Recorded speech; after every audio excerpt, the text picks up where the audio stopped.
PQ.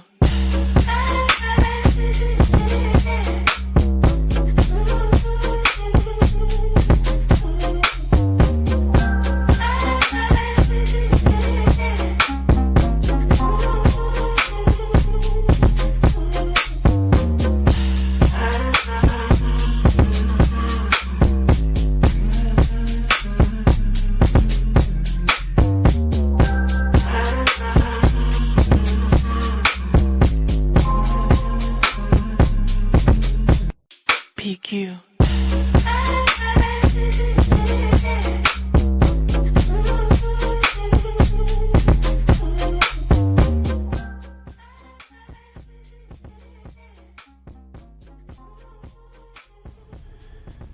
And if you look back now at the pictures of black life in the Jim Crow era South, I get angry right now.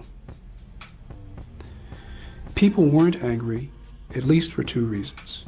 First, people who are severely oppressed generally do not lead slave revolts against their masters. Those who lead the revolts are rarities. Oppression does not create mass outrage and contempt, which leads to violent action. Generally, what happens is that in a very repressive and oppressed society, you get docility. And that doesn't mean that the people who are oppressed are unaware that they are being oppressed. Of course, they understand that, but they also understand another thing, that there are terrible risks which must be run in order to challenge that system. That the black man or the black woman who stands up and denounces the absence of participatory democracy at the county level will end up in a gutter or be killed or be run out of that county.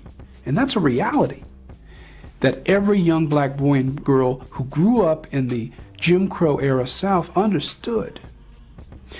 The risks that were involved in standing up to oppression were enormous. It also meant losing your families, perhaps, or moving to the north. So there were just basic costs. The second factor was a factor of what I call respect. And that is, Southern black life, Southern black society was profoundly conservative. I don't mean in the sense of the televangelists of the 80s. I mean in the sense that black life was conservative in that people had a profound respect for the elders of the black community and for authority within the Afro-American community. That the elders said one thing, you listened to older people, you respected them.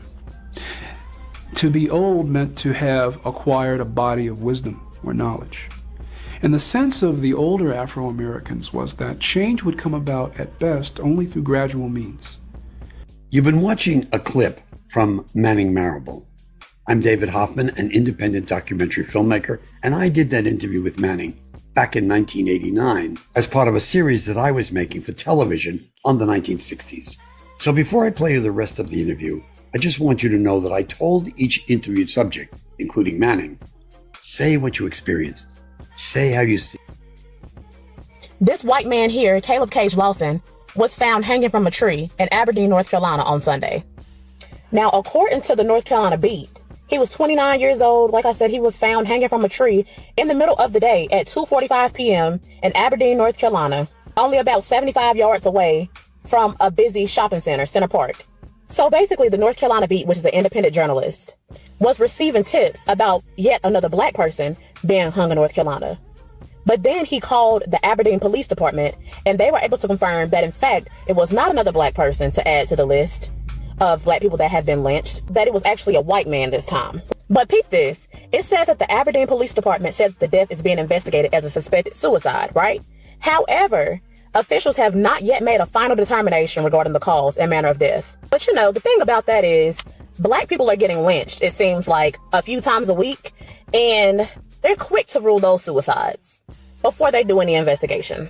So why is it that Caleb is being afforded the privilege of his death not being classified as a suicide straight off the cuff, like ours are being? Now, genuinely, I don't know Caleb, and I try my best not to be prejudiced. I only show my ass on here a lot because I have a lot of racist white people that like to try me, and I'm never a safe space for anybody to play with. I personally feel like this could be the police doing these hangings, and I feel like this one is them trying to say, damn, here you go, black community. We know that y'all have been getting found lynched, but here's a white one to throw in the mix so we can throw y'all off. Okay, we're not stupid. But then on the other hand, this could be a retaliation because black people are tired of, people fucking around when it comes to our lives, and maybe it's the find out stage. Could be that. But then again, there's the third possibility, right?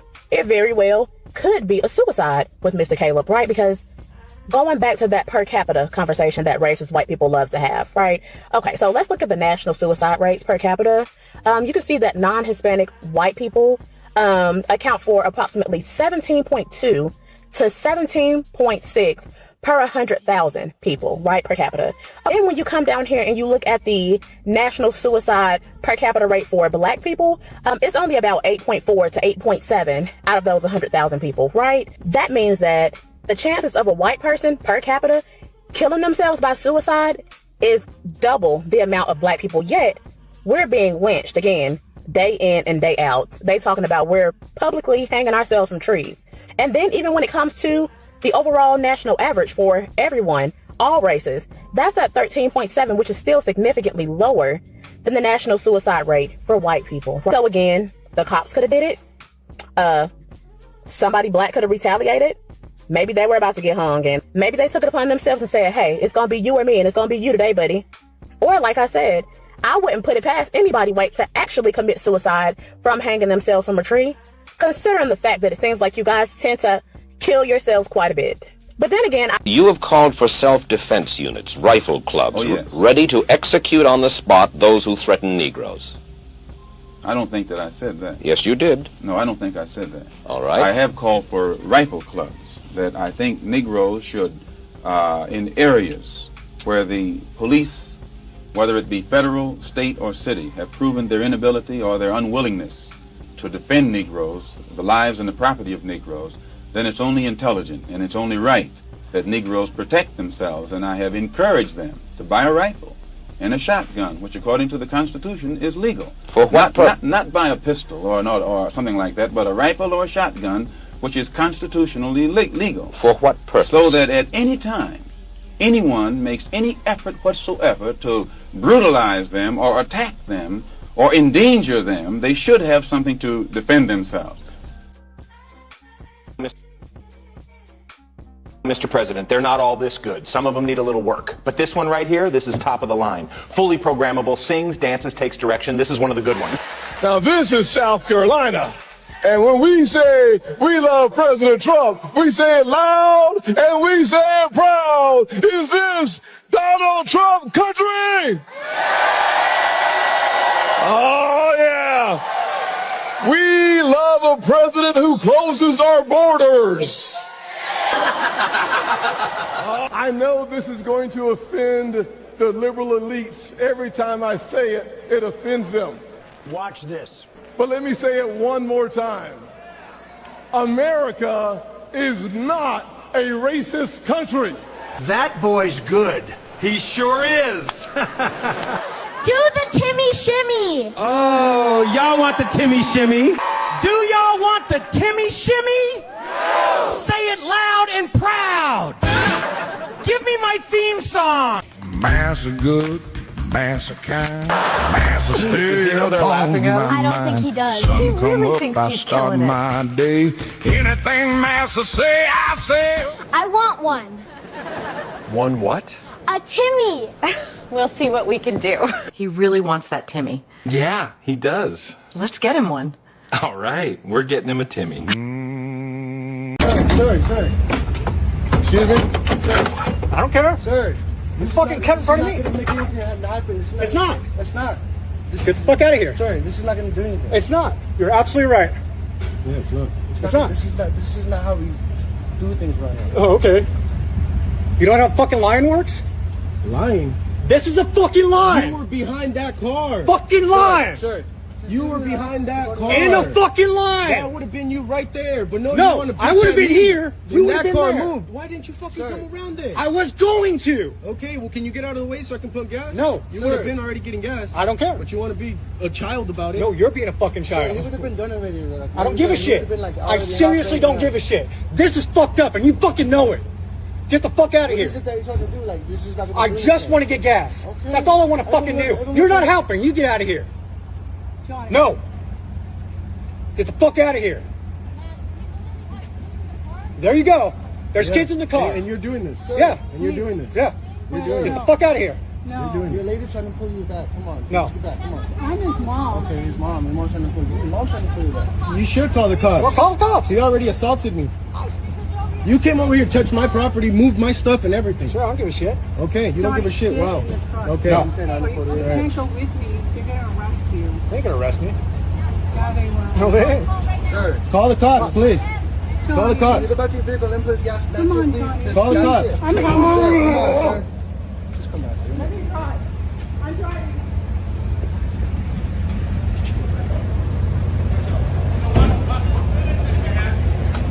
All right, sir.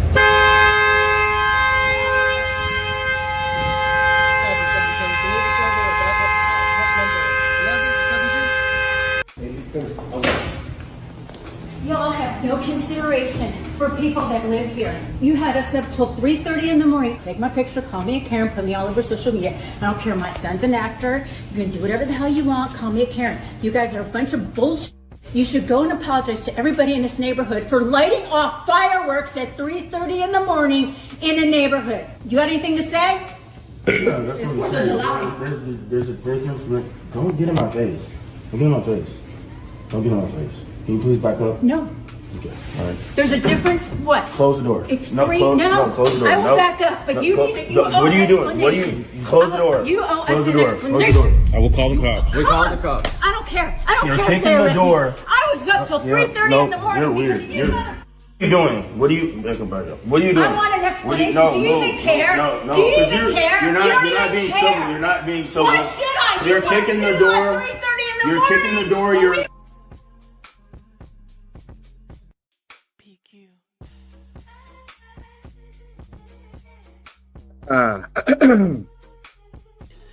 Was that a palate cleanser or what? That's what I'm talking about. He stayed too long at that door. Man, I would have hit her with that door. She would have felt that door all Just the way. like old Not boy like- at that gas pump. I would have beat him with that gas pump. Yeah, that was crazy. But everybody's on edge now, so That's not my fault. Yeah. They get on edge to get your ass whooped. Welcome to the new show. You guys know why we're here. You know what we do. This is my favorite part of the week. My favorite part of the week is Tuesdays and Thursdays.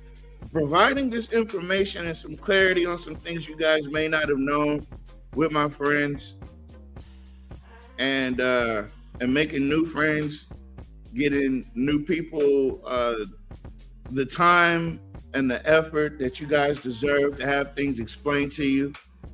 One thing that I saw kind of went viral was our assertion that Reignite should not be a thing, and that the disparity study should be addressed instead of Reignite.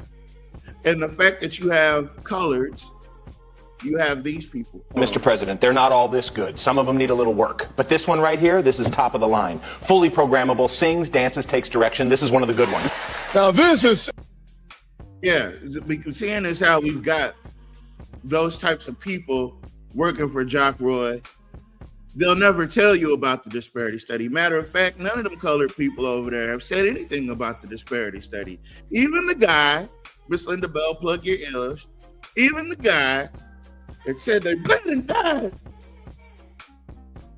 he didn't even bring up the disparity study. That's how you know it's performative. And there's nothing worse than being around performative ass people. And that's a performer right there. Hold on, let me get this. Oh, wait. So yeah, that's the opening for this evening. I think you guys know what's about to happen. They're about to drop some truth bombs on you. All right. So get ready for that. And, just keep it in mind. Just keep it in mind. Keep an open mind so you can understand. Like we're in the midst of being played with. All right. We're in the midst of being played with. All right. It's election season. You got people jockeying for position. A lot of people don't belong in these races. And I'm not saying that because I favor one candidate over the other. I'm saying that because there's nothing there to grab onto. Right? Or because they have a track record that is completely against us. Completely against us. And if you don't know who's against you, look around. We talked about gerrymandering last show. We showed you how the gerrymandering and reignite correlate with each other, and that you would not be getting reignite without the gerrymandering. That's why they did it. We also showed you that the money for reignite is not actually even there. Which, if anybody's not paying attention, the only thing that they fixed so far is the parks, which means that they've dipped into the parks and recreation budget. Hear me out on this, right? So if the parks and recreation is supposed to be covered by just regular budget, just a regular capital outlay budget, right? Why is he labeling it reignite? It's supposed to get done anyway. Because he needed to do something to get you guys to believe that reignite was in fact a real legitimate thing. Matter of fact, if reignite was such a good idea, why are you still trying to sell it? You're still trying to sell it. This reminds me so much of the Restore scam. If it was such a great idea, why did you work so hard to sell it? And then you just, you shoved it through anyway. Pause. So we're going to cover a little bit of that. We're going to go to YSKT and we're going to cover some of their stuff. We're going to get to the city council meeting. I promise. I think the England Authority, they had a meeting this evening about whether or not, I don't know. I ain't saying it don't concern me. I'm just saying that we have pressing issues, pressing matters that matter to the core of Alexandria. Now, what they're doing out there at England Authority is I think they're trying to charge people for protesting. And I mean, not charge them like a crime. I'm talking about like in order to come out there and protest, you have to like buy a permit or something like that. Which, I mean, I thought the First Amendment was free. But I guess not. Yeah, YSKT, you got anything from for right now? Before we get into it? No, I don't. Thank you for being here then. You're welcome. Yeah, whatever. Miss Alita, welcome to the show as well. How are you? I'm doing fine, sir. How's everybody? You like the new format? You like this? How I got it set up now? I do. I think it's excellent. You did an excellent job, and I'm not just saying that because we're related. I'm saying that because I know your work. Whoa, we're related? Huh. Unfortunately. We're related like Trey Gist and his dad, and that's the reason why he's got his job. Nepotism. Look. It was a rumble in the backseat. Oh no, Jesus! And that's what gave us our city charter. Jesus. Okay, all right. Big shout out to Mr. Porter. Mr. Porter's probably in Mr. Porter in Timbuktu right now. Mr. Porter is in Timbuktu. Let me see. I guess we can just go ahead and get to it. Yeah, we'll go ahead and get to it. I want you guys to keep your head on the swivel. Simply because that's what's needed. Right? You gotta keep yourself safe these days. But let me go ahead and pull up some things and we can start having these conversations because they do need to be had.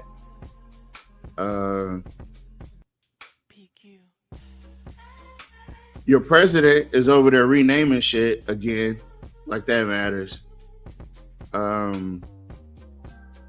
Yeah, that's as far as I'm gonna go with that. Still not delivery driver accused of stealing a dog. National Book Award honored authors to visit. Okay, sorry.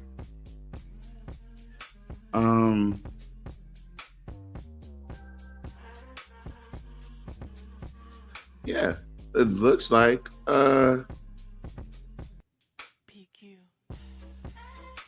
yeah, okay. All right. So there's absolutely nothing there. Sorry. I had to go double check. I just want to double check. All right.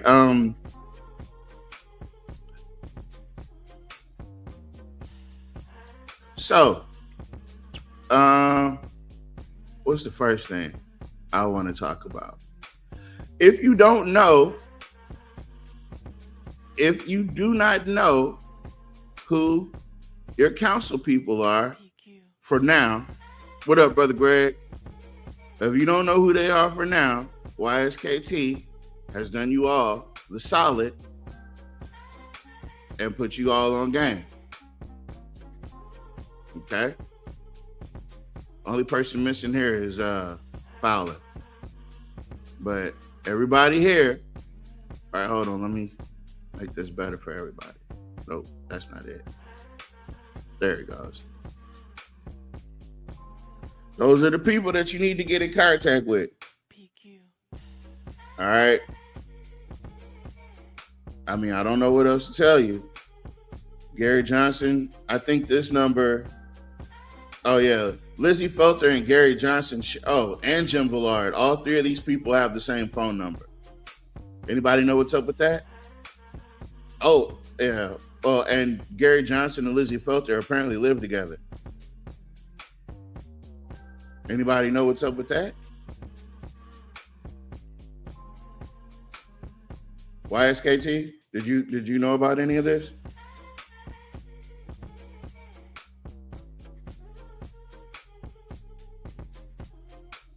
Okay. Well, nobody knew that they lived together.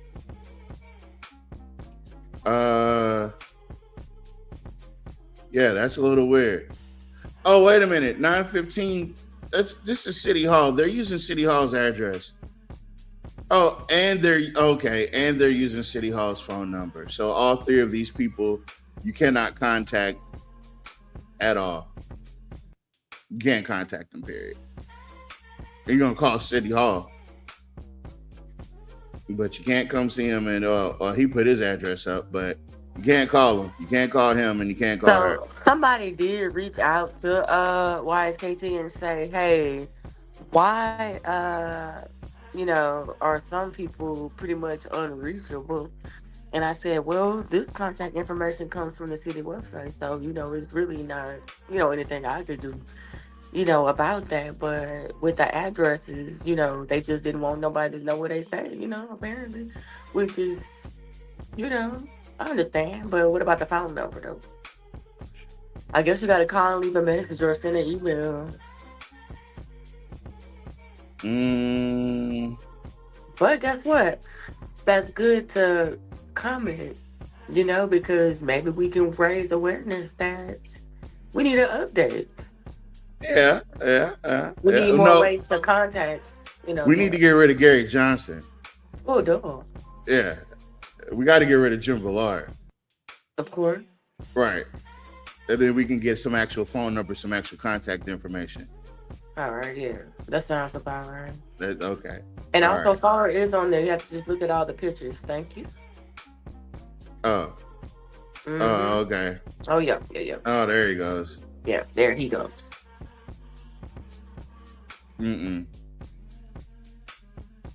Yeah, guys, listen, that's District 5. I don't even think we got viewers in District 5, do we? If you're watching us from District 5, put a 1 in the chat. Listen, one of the least educated people in Alexandria is running for school board. And I ain't saying that he's least educated. I'm saying that if you listen to him talk and he brings up the city community, 9 times out of 10 he's bullshit. He served 14 years on the city council, served as city council president and a district councilman. He studied at Southern University. And he's going to be over Carter C. Raymond, the RTA, Martin Park Elementary, Horseshoe Drive Elementary. So, but his former position was at KLB.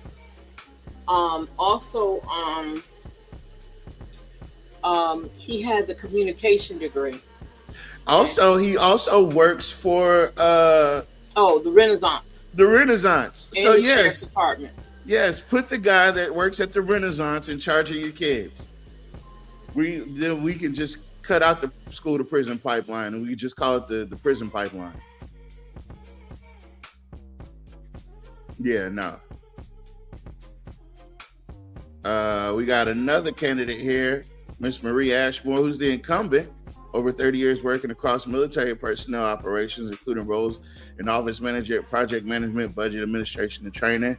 She got a Master's of Science, degree in Human Resources Management from the National Louis University, and a Bachelor of Arts degree in Business Management from the same institution. She is a graduate of Carter C. Raymond High School. She serves as the secretary, treasurer of the Rotary Club of LeCount, and serves on the board of directors for the Stewards of Hope Foundation, and previously served with the Sylmar Community Action Council. Is that CCAC? Okay. I'll leave y'all alone. I'm not going to say thumbs up or thumbs down. She's the incumbent. She's the incumbent. Hold up. What's up? Brother Greg said he also was the security guard at Top Flight Security. At the mall. He also does work security at the mall. See, he has one of those authority complexes. He has to be somewhere around authority. He can't. In the Johnson, it's the Johnson pipeline. Yo, you got to take it off the screen. Take it off the screen.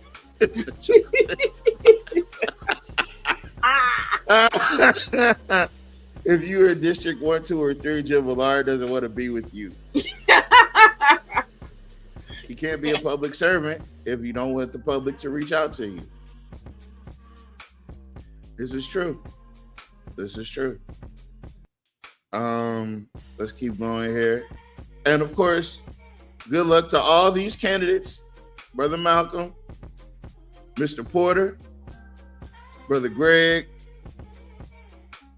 Miss Alma Moore, Brother Mark Mercer, and just good luck to those people. Wink, wink. Wink, wink. Thank you for Mr. John Perry for all that you invested in the community. Great work. I'm going to get around to this. Oh, no, not this. Okay, so District DC, right? Candidate number 4 is Frances Tenney.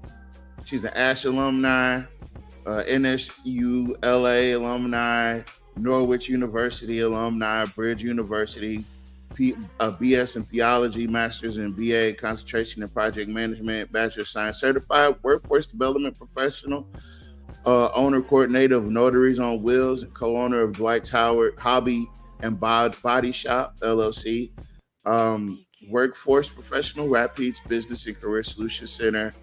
She is lobbying for District D, which covers Acadian Elementary, Alma Redwine, Arthur F. Smith, Peabody Magnet, Peabody Montessori, Rosenthal Montessori, and RAPS.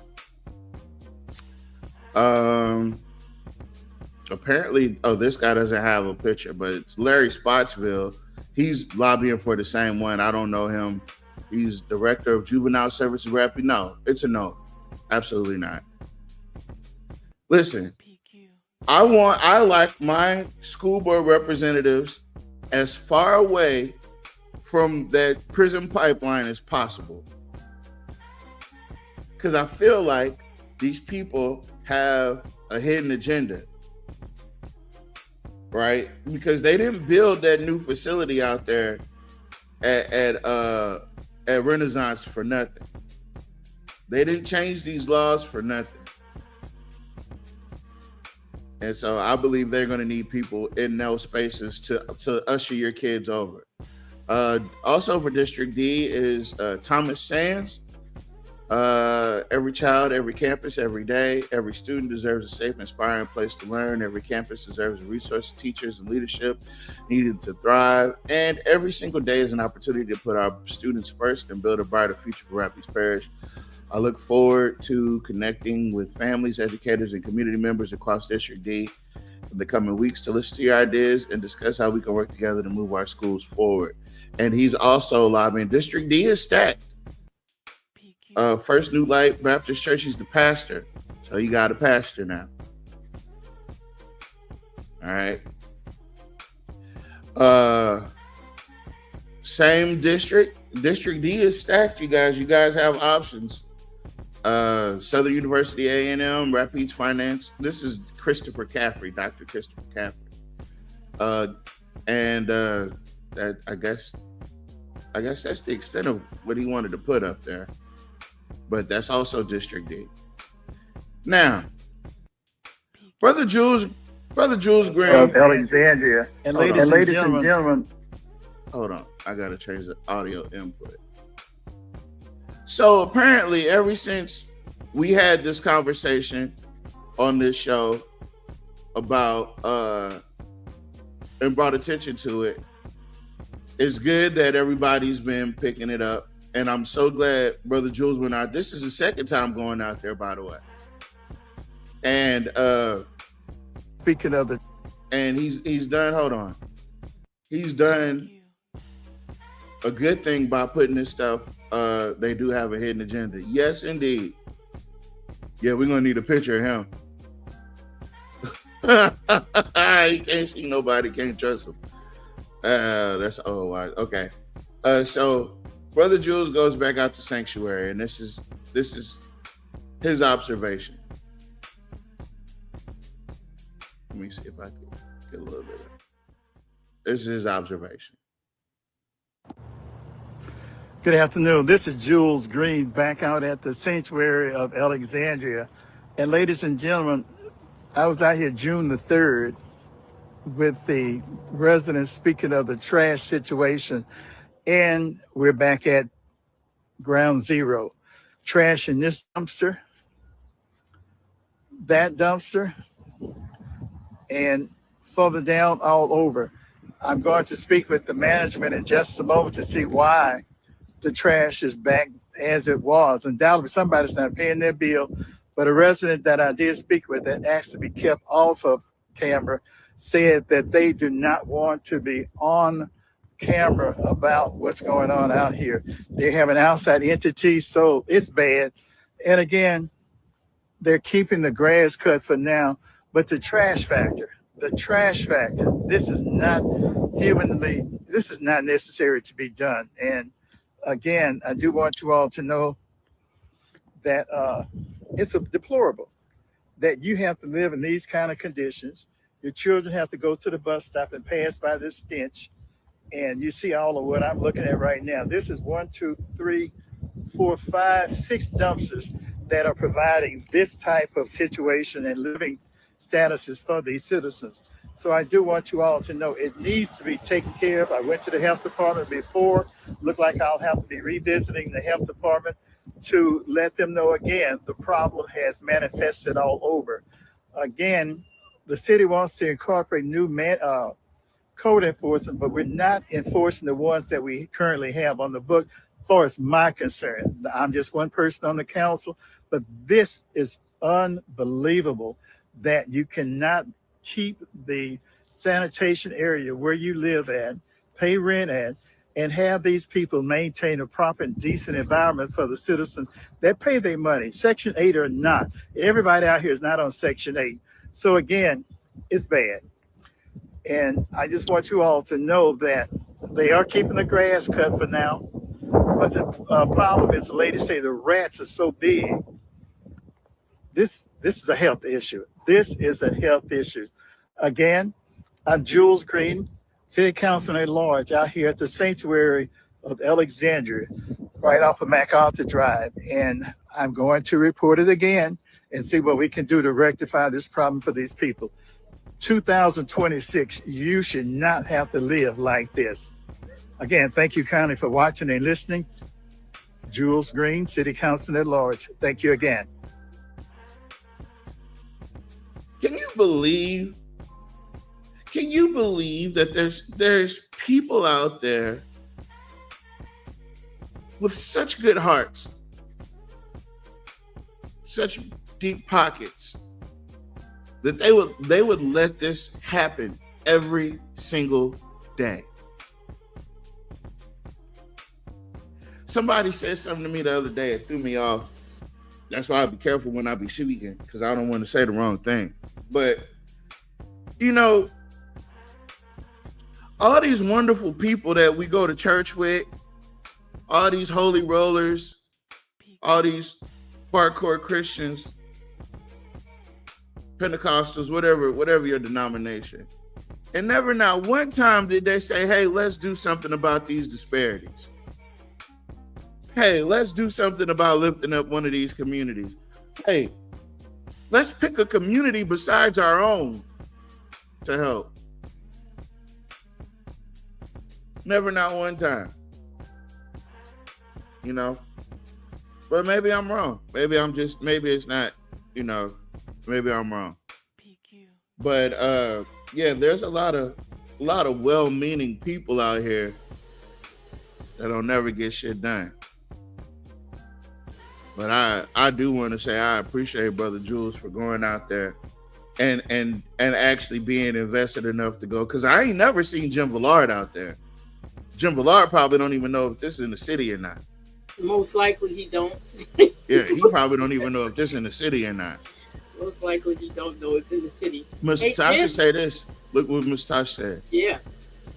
She said that's not the folks that stay out there just dumping their trash. It's the folks who don't live out there dumping their trash as well. So that's why cameras are important. That's why cameras are important. You can see who's driving up. Let me tell you something what cameras will do in a complex, an apartment complex. You can have the license plates of everybody who are residents out there. Everybody else who don't have license plates on, they're not residents out there. I'm just saying. Yeah, well, I know in my place they give us it's like a parking sticker. So if you don't have a parking sticker, you don't. Exactly. And you are allowed to have visitors. Not to say you can't have visitors. You can't have visitors, but you gotta have a parking sticker. So, and that's what I'm saying. So if they had cameras in those areas, they can see who's dumping it. They can definitely see who's dumping it, and they can see it's not the people from the area. All right. I guess you can say that we're officially on the mayor's shit list. When you are a community activist and you point out the wrong in your city, you have to be willing to make enemies. So the enemy is the head honcho of the city. So what? Be sure to get out an early vote and vote on election day. So I think we caught up. Yeah, we caught up. Yeah, folks, I don't. The thing is, right, with us not being able to fully vet this program, that is, so hold on, I got it. Wait. Hold on, I got an inbox from a guy that offered to come out there with a big garbage dumpster to pick it up. Oh, wait a minute, but he said that the residents said that they haven't dumped the trash in weeks. It makes you wonder, is it Waste Connections not doing the work, or is it the apartment complex not paying Waste Connection? We came to the conclusion that it was the apartment complex not paying Waste Connection. Yeah, that's what a lot of them were saying. Yep. Yeah, that's the conclusion. And that's a damn shame. It is. Those people because we are collect their rent, so how you don't have the money? Because so we showed you where the owners are at, where the people that actually own a apartment complex. We showed you that they were in, what was it, Shreveport? Yeah, they were in Shreveport. Oh, there's the guy that offered to pick up the trash right there. Oh, Mr. Jerry Dell? Oh, yeah. I'm pretty sure those people would definitely appreciate that. And go through the city to do it. That way, the city, you can be compensated somehow, because nobody should be working for free. I understand the goodness of your heart, but the city of Alexandria does need to take some type of culpability, some type of responsibility for leaving them people like that. They should. And it actually took a delivery driver to send YSKT those pictures.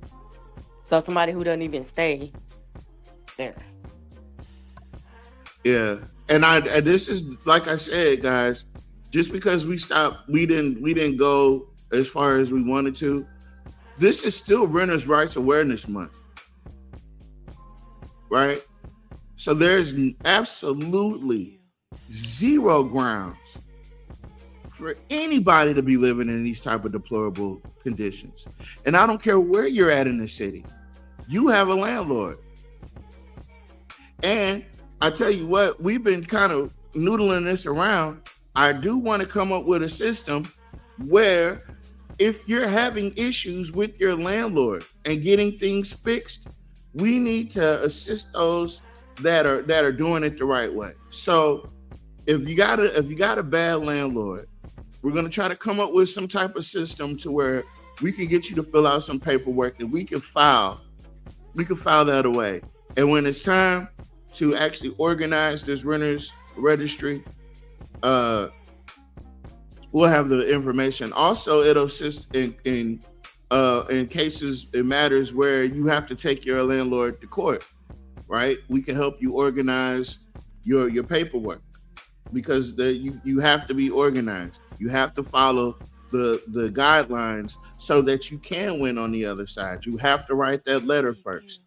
And I'm telling you, you guys over there at Sanctuary, both of the sanctuaries, all of you need to be writing a letter to your landlord complaining about the conditions, and be specific. Be specific. And it's not just for sanctuaries, it's for anybody that rents. Write that initial letter to your landlord and let them know what needs to be repaired and what the conditions are. Because 9 times out of 10, your landlord does not even know, he wouldn't know your name if he saw it on the list. Or maybe he would. But either way it goes, as long as you're going by the conditions of your lease, you have the right to write him that letter to initiate that process of a paper trail. Because without a paper trail, you're gonna be lost in the sauce. They're gonna come out on the upside of that. You're gonna go to court, whether it's eviction court or otherwise, and you're gonna lose. Oh snap! Look who it is, Monsignor Porter. Oh wait, Bonjour. Bonjour. Bonjour, mon frère. Yeah, I'm still stateside. So. See, okay. You don't hear Did he try to correct us? Did he try to y'all don't hear that? You can speak English. Yeah. Oh, okay. I'm no longer. What's going on, brother? But, how you doing this evening? Oh, I'm wore out. I'm tired as could be. But, all that turbulence, I know, right? What's that? All She that said you had a lot of turbulence. Yeah. Other communities have part of their municipal ordinances where renters must comply with certain rules, and the city. So to be able to rent property, you have to declare that this property is rental property. So you can't just do it on your own. Oh, I'm going to rent out my house, or I'm going to do this. You have to declare that your property is rental property. And now your property falls under the set of ordinances for that community. And that gets to what you're talking about, where if an individual who's renting has issues, they typically have no one to turn to if the municipality doesn't have ordinances to govern that, And now Alexandria does not have that. So that's one of the downfalls of renting in Alexandria. Not to put you on the spot, Mr. Porter, but would you advocate for that once elected?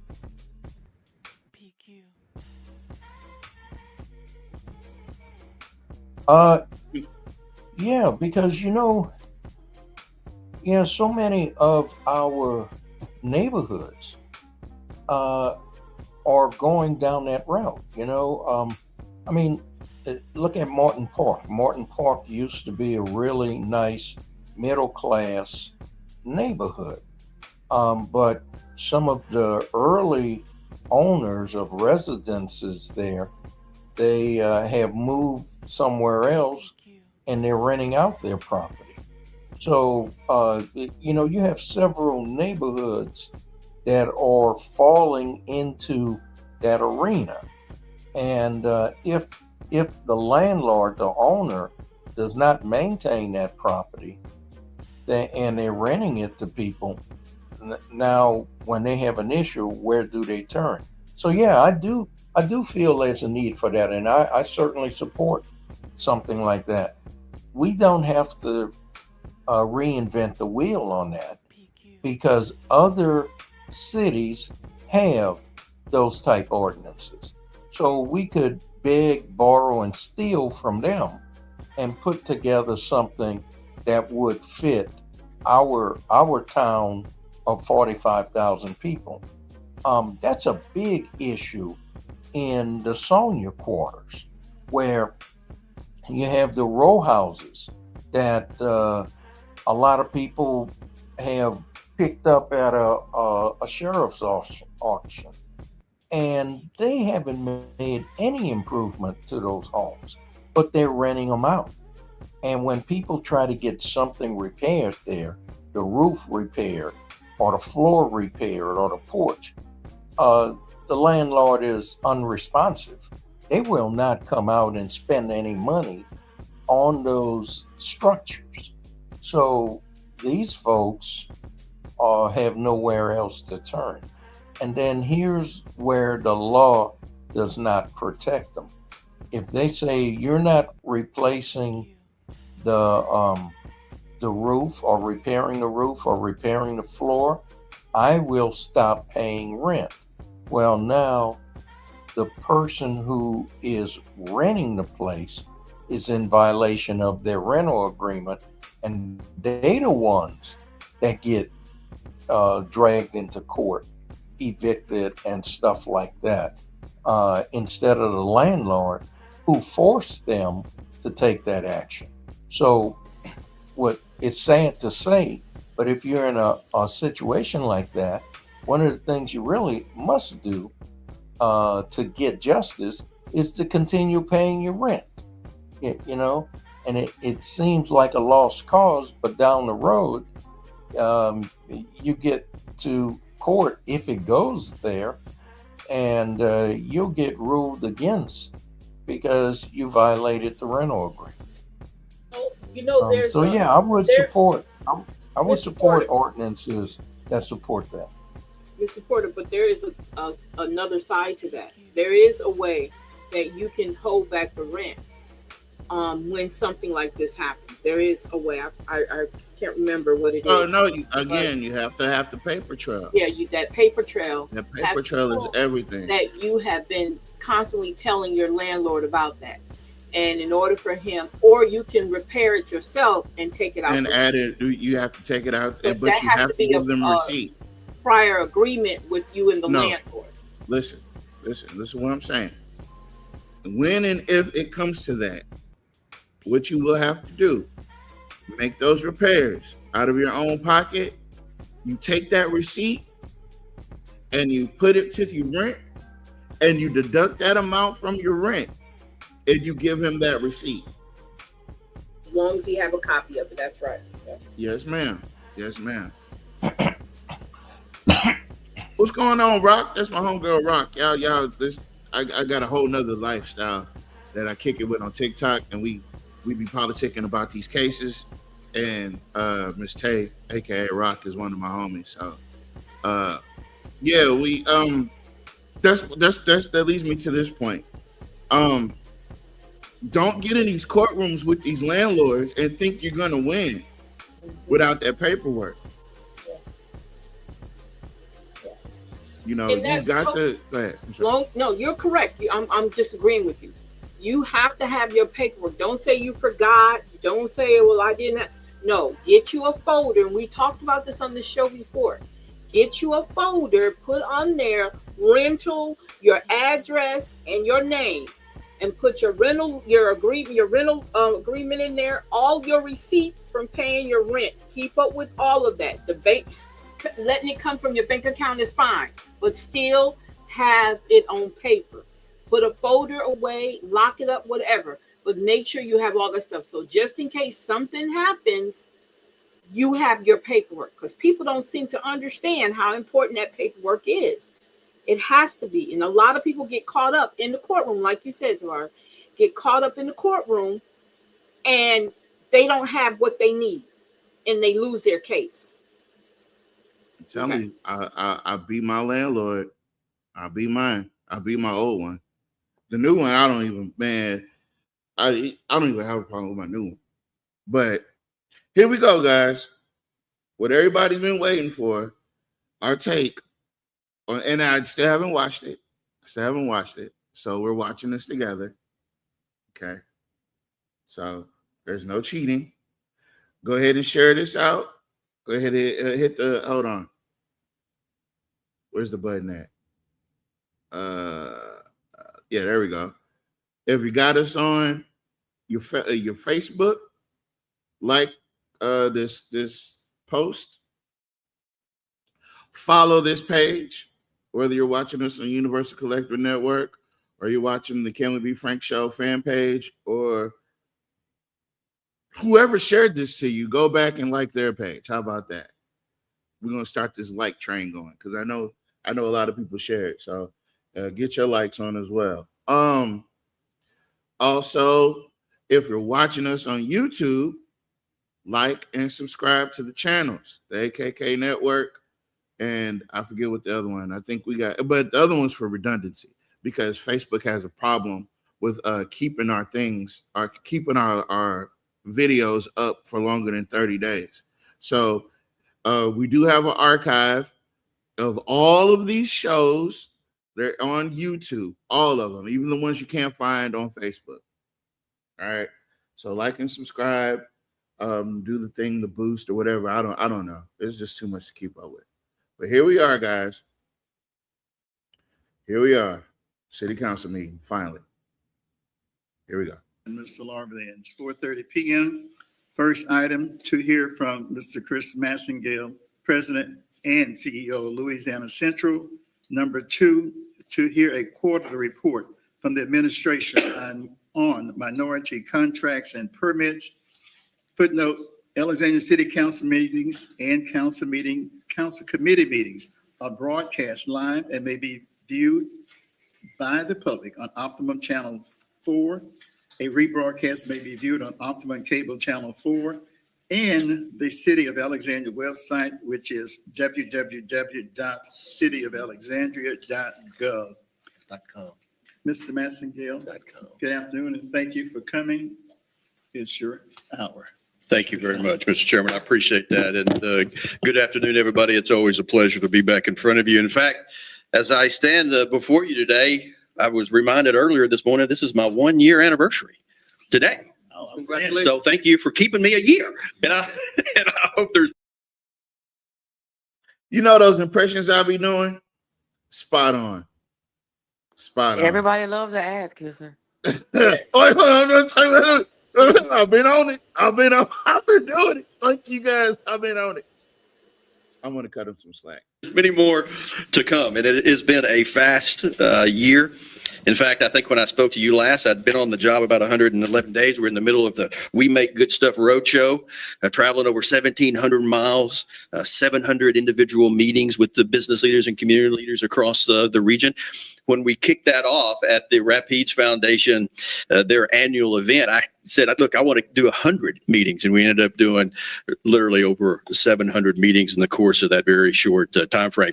And it was a wonderful experience for me. I got a chance to really understand the region and our communities in a much more deeper way. And since then, too, we've launched our 10 parish comprehensive economic development plan, one of the first real in-depth strategic plan that we've had in the region. We did that on 318 Day. Was excited to do that. And you might remember that plan is really anchored on 4 pillars of opportunity. The first one is really elevating your regional economic development organization, making sure that we are building the technical expertise, the know-how, the understanding of what we're doing in economic development to elevate our success, to elevate the opportunities that we have, that I believe that we have in this region. And that first one is really elevating the work that we do, elevating the organization so we can be effective. And then the second pillar is really the work itself, the way that we go about economic development. There are 16 practice areas of economic development. Now, you can't be all things to all people, but the reality of it is that when you're the designated regional economic development organization, you've got to have an understanding of all 16. And when are you going to deploy that specialty, that understanding in your communities, working with your government partners, working with your business leaders? And we're going to be much more proactive on that front. In fact, we already are. And hopefully you all have been seeing some of that work. Because really, at the end of the day, my focus every morning is how are we creating opportunities? How are we helping to create jobs? And how are we recruiting more capital investment? That is my focus. That is my job. And that's what this regional economic development organization is centered in all the time. Now, at the same time that I say that to you, I recognize that we also can't be a one-trick pony. Economic development is much more than just a job announcement. It's much more than just one company. It has to be holistic. We have to look at quality of life. We have to look at infrastructure. We have to look at quality of place. We have to look at workforce training and education. When you're doing economic development, you got to also recognize that you can recruit all the jobs you want. You can help the existing businesses expand, but if they don't want to live here, that could be a problem. And so understanding the importance of those issues is critical to economic development, and we're going to continue to do that. And then third is that strategic initiatives and partnerships. It's about strengthening the relationships that we have with our partners, including our government partners, recognizing what we can do as the regional economic development organization to leverage, to help expand vision and mission, to make sure that we are being good partners, that we are elevating the engagement that we have and being good collaborators. And then fourth, which I think is also very important for Central Louisiana, and that's about changing the narrative. It certainly has not been lost on me in the course of now me being here a full year to understand we have a lot more work to do to educate our own people about the good things that are happening, about why it is a good place to be in Central Louisiana, why it does matter being in Rapides and Alexandria and Pineville, why we are the economic anchor for this entire part of the state. We got to take more pride in ourselves and our community, and we got to make sure we're telling our own story instead of letting other people tell our story. And certainly those people who want to drop in the dark of night and take a video camera and take pictures of some of the worst parts of our community. What? Wait, what? What is he even talking about? Wait a minute. So you got people who drop in the dark of the night and come take pictures of the worst sides of the fuck are they, fucking G.I. Joes? That's kind of weird. You know, I think they're referring to those 2 or 3 videos that people were passing through Alexandria and took videos and posted them, and they went viral. I'm surprised at that even caught their eye. But I mean, there was a lot of views, you know. What was the videos about, Mr. Porter?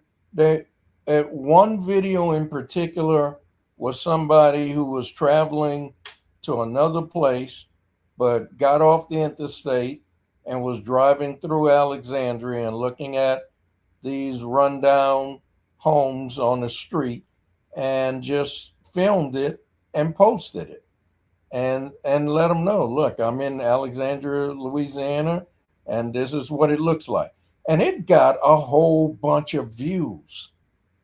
And I'm not sure if they were in the Sonia Quarter or if they were in,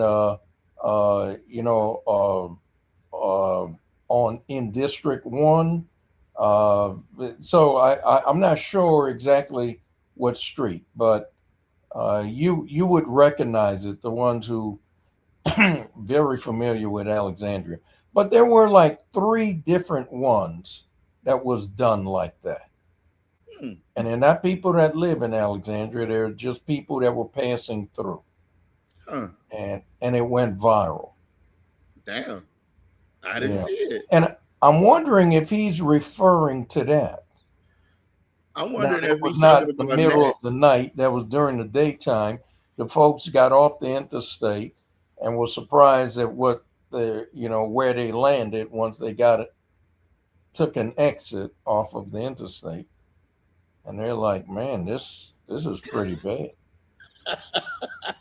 I'm sure y'all could find it. I bet Shamir could find it on YouTube somewhere. I know, but we gotta be careful how we task Shamir with stuff because she get mad. Ma'am, are you familiar with what we're speaking of? I had to step away. I'm sorry. I think it's a YouTube video, Mr. Porter. Yes, sir. Miss Latasha said, yes, sir. I seen that video. I believe they were down 3rd. Okay, on 3rd Street. Okay. You All right. Yeah. It's on And you. You let it happen. I'm thinking that's I'm what. sorry. You let it happen though. Oh, she's I'm fussing at these dogs. I'm sorry. Go ahead, Mr. Porter. Yeah. But look, there were 3 of them done. There was 2 others, and they were done by different people and different times. Not all in the same time period.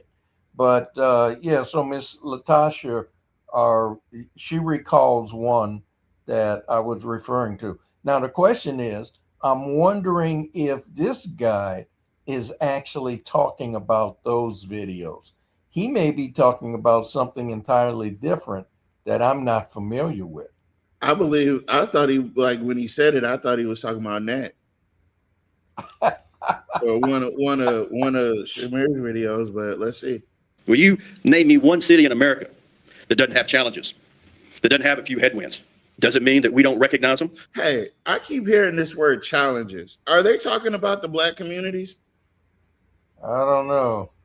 Let's see if they use that keyword slum. They're okay. That we don't understand that they exist and that we need to continue to double down on strategies to make sure that we are investing in areas of our community that need it. But to come and to try to take advantage of that in a negative way, no. No, I'm a big believer as a practicing economic developer. You're going to punch my community, I'm going to punch you back. And that's exactly what we're doing, and we're going to continue to do it to create our own narrative about our people and our community, because we want to make sure people understand this is a special place, and we've got the right kind of assets and the right kind of people to even be more successful, and we're going to continue to do that. Just want to share with you a couple of other things just in the context of the last year. I've truly been flying and building the plane at the same time. This has been a full retool and a reboot of the Regional Economic Development Organization. And while we've been kind of retooling the organization to elevate our subject matter expertise and the technical work, I think it's important to kind of share with you that in that time period, $4.2 billion of new capital investment, that but for the work that we're doing, but for the collaboration and the technical expertise and leading on projects that have come to us either through LED or through our other partners like CLECO and our other partners around the region, that is a pretty significant number. Obviously, the data center is a big part of that. But I would also share with you. What? Wait, what? So the data center is primarily. Yes, they said he was the one who sweet talked and maneuvered the data centers.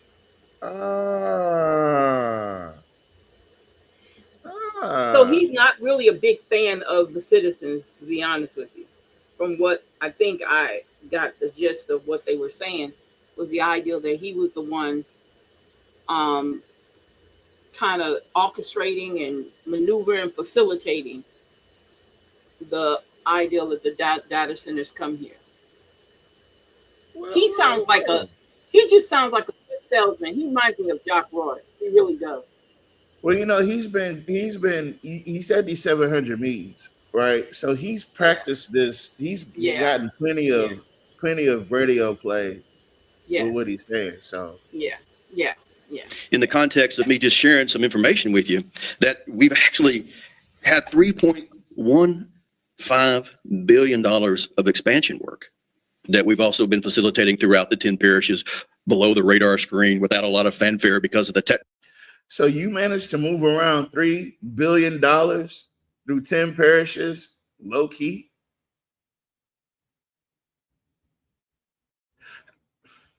How is that even possible? You can't just move that amount of money. Yes, you Around can. Central. In a corrupt society, yes, you can. Okay. Ms. Porter, do you have anything? Well, look, City of Alexandria takes in 241 million a year, right? Uh-huh. Can you imagine $3 billion being invested, even if it's a 10 parish area? But I mean, even if we saw 300 million of that totally swamps our revenue. You would see something. You would see the impact of that. That's more. That would more than double what the city takes in and spends every year. Just a tenth of it. Yes. Just 300 million. Just 1/10 of that 3 billion. You would see the impact of that somewhere, everywhere, really. Everywhere. Because you're essentially doubling the amount of money that's being spent in this area. Now, we don't see that. We don't see a doubling of money that's being spent in this area. So that means we're being, if that is actually happening, it's not happening here. But even if it was happening somewhere else, as soon as we get on I-49, headed either to Lafayette or to Shreveport, we would see some of this, right? A Hollywood sign or something. We would see, wow, that's new. What is going up there? Or that's different. Or, you know, we would see something. But what we see is that data center on the side of I-49.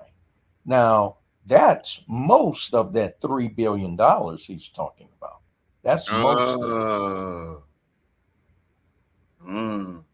But thank you for that answer, because I needed some clarity on that. Like $3 billion. Technical work that is required to do that. We've got almost 622 million of expansion projects that we're working right now that are active projects that we haven't announced yet. So there is activity going on. There are good things happening. The pipeline continues to be robust because we're being proactive. We're not sitting back and waiting. Nobody's going to come and save us. We got to make sure that we're doing our part to position Alexandria and Pineville and Rapides Parish and all 10 parishes to capture the opportunities when they come to us. And I think one of my messages tonight is that, one, know that I'm here to be a partner, that I want to be a collaborator with you, because quite frankly, I believe one of my directives is to not just be your chief economic development officer, your chief advisor, but also your chief promoter and your chief partner.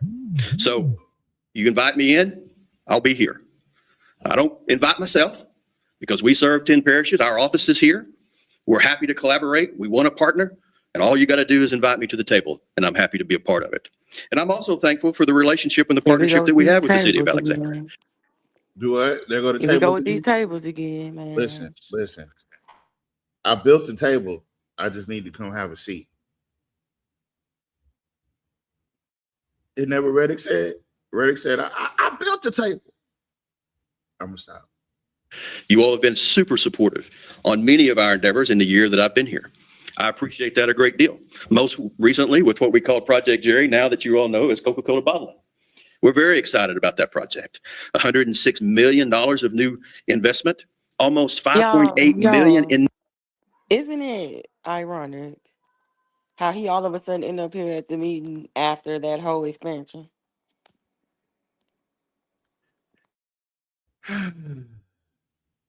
I'm really sick of the irony. Isn't it ironic Jock showed up and it has absolutely zero to do with the city of Alexandria? Right. That's on the England Airport Authority. We don't get anything from that whatsoever. I guess he was just there to show his support. Well, just for a photo op. And then if some of the folks from Alexandria are actually hired out there, that's great. But I tell you what, they're talking about 75 jobs out there. I'm pretty sure, like Nat was telling us a couple of months ago, those people are probably already there, and all they're going to do is bring in artificial intelligence, robotics, computerized equipment. It's not going to be labor intensive type work there. They're probably going to do more with that expansion with the same people that they have there. Because it's just smart business. It's a good way to save money, and you don't have to hire no new people. You don't have to vet nobody new. Right. And there may be some new jobs that's required because of the new equipment coming in, higher tech, smart, new generation type equipment, but that the current employees are not capable of working on, operating, or maintaining, so there could be some new jobs there, but anybody that's moving in to start a new facility, they're not coming in with labor intensive type jobs. They're coming in with all the technology they can muster and apply, which means that's going to be fewer and fewer people that'll be working in these facilities. All you have to do is look at that Amazon facility right outside Lafayette.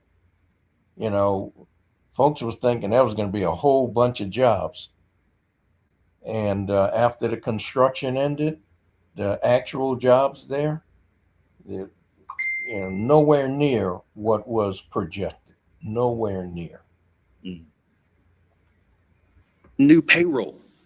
Almost $26 million of new taxes will be coming in the door because of that project. And it will have a direct impact, a positive impact on the city and the parish and the area that it's expanding in. And I'm very excited about that. Let me also share with you that here's kind of where we are from an economic landscape across the region and the contribution that Alexandria makes to that landscape. We're about an $18.8 billion GDP in all 10 parishes. And for the Alexandria Metro, we are the economic anchor. Alexandria is the economic anchor, supporting over 69,000 jobs just in Alexandria. What? Why are these people playing in our face, man? Why are these people playing like this, man? Because see, one thing I do know about is numbers. He's saying that there's enough jobs in Alexandria for everybody in Alexandria, man, woman, and child, to have 2 jobs.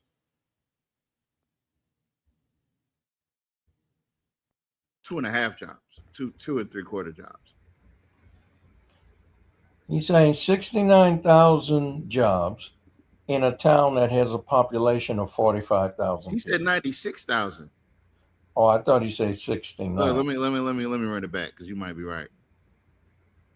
Across the region and the contribution that Alexandria makes to that landscape. We're about an $18.8 billion GDP in all 10 parishes. And for the Alexandria Metro, we are the economic anchor. Alexandria is the economic anchor, supporting over 69,000 jobs just in Alexandria. 69,000 jobs in Alexandria. For a population of 45,000. Who lying to who? I don't know. I don't know. If it's that many jobs, that means people who don't live here got a whole bunch of jobs because we got high unemployment in Alexandria.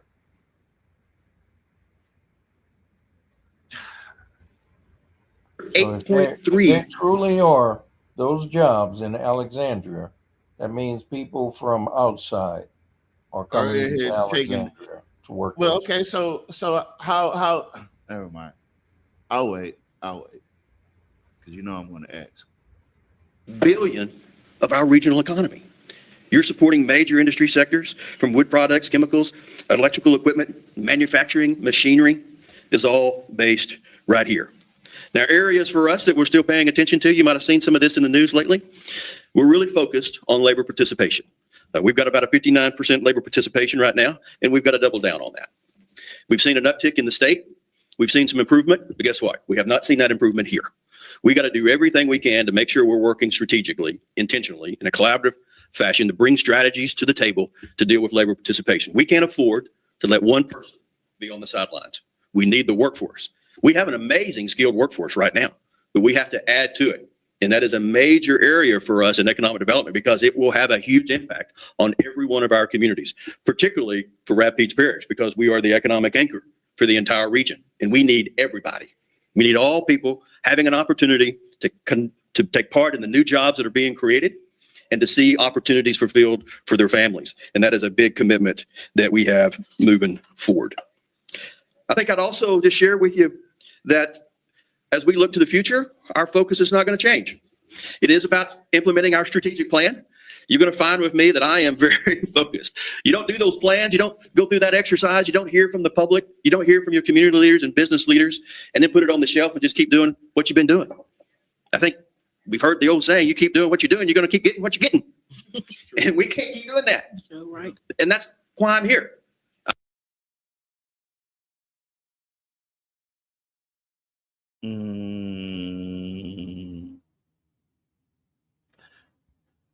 No, I'm gonna leave it alone. I'm gonna leave it alone. I'm not here to accept status quo. I'm not here to accept complacency. And I will challenge complacency because it's part of my job to do that.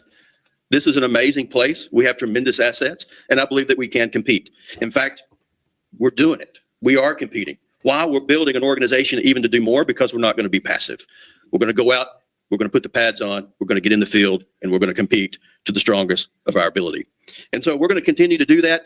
You know, I also love sharing sometimes with communities, particularly when you're the economic anchor. I just want to share a couple more numbers as I kind of round out, Mr. Chairman, and I'll sit down because I obviously don't want to dominate your agenda.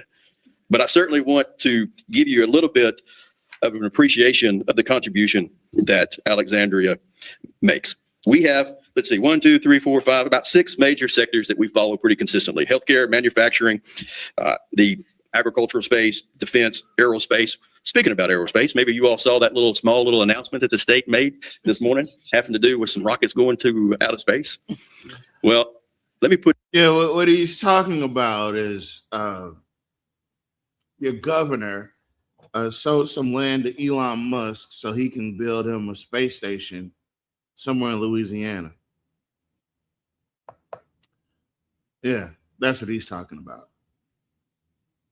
But they're excited about it. I'm not, but they are. So put that in perspective a little bit because we've been saying transformational as it relates to the data center. And that's really a $3.2 billion project that will ultimately be almost $7 billion to $10 billion once it's fully realized. If you have a 5-year-old or a 7-year-old at home and you ask them, hey, will you start counting from 1 all the way to 1 billion?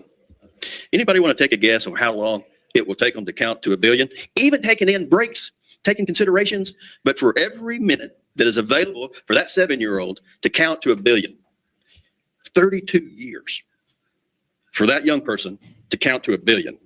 And our data center project is 7 billion. The SpaceX announcement was 100 billion. The state of Louisiana's state budget is 4750 billion. This one project is 100 billion. Needless to say, is he essentially saying that Elon Musk just bought Louisiana? Because I'm confused. What does SpaceX have to do with Alexandria? I don't know, and I guess we have to wait and see where that location of that facility is going to be. Oh, it's going to South Louisiana off one of them islands. You know that for sure? I think so. It might. Hey, listen, it might be in Pineville. You know what I mean? It might be in the Sonia quarters for all we know. I don't know. It's just a lot of talking and a lot of hoopla, if you will. That data center doesn't have anything to do with Alexandria. Yeah, Yeah, okay. that in the next 10 years, 11,000 jobs is going to have a transformational catalytic opportunity for the entire state. Now, why am I bringing that up to you? Because from where I'm sitting, He must be listening to us or something, because I want to know why. recognizing that we have about 1,500 indirect aerospace jobs that's supported in Alexandria, Pineville alone. And then when you add the defense, which is one of our biggest impacts to our local economy, we're actually setting, I think, in a very strategic position to take advantage of that type of announcement. Because the industry clusters that support that, we are well positioned for. When it comes to metal fabrication, when it comes to adhesives, plastics, you have an entire industry cluster. And with our geographical location being out of the hurricane zone, I believe it's going to open up some more opportunities for us to recruit new capital investment in the aerospace specifically, because you're already contributing to that industry sector now. And oh, he's saying they can repurpose some of the stuff that we're doing, some of the products that we create in the Central Louisiana area, and sell it to Elon? Or I think that's what he's saying. Okay.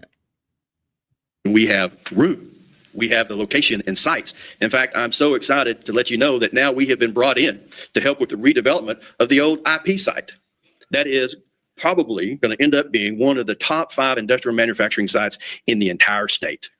And now economic development is leading from the front on the redevelopment of one of the state's top industrial sites in the entire state, opening us up for opportunities in aerospace manufacturing, secondary supply chain manufacturing. I am so excited. I'm trying to kind of regulate my enthusiasm because Brother Nat just pointed out something. He said he's a damn lie because all that stuff is made down south because he hauls it.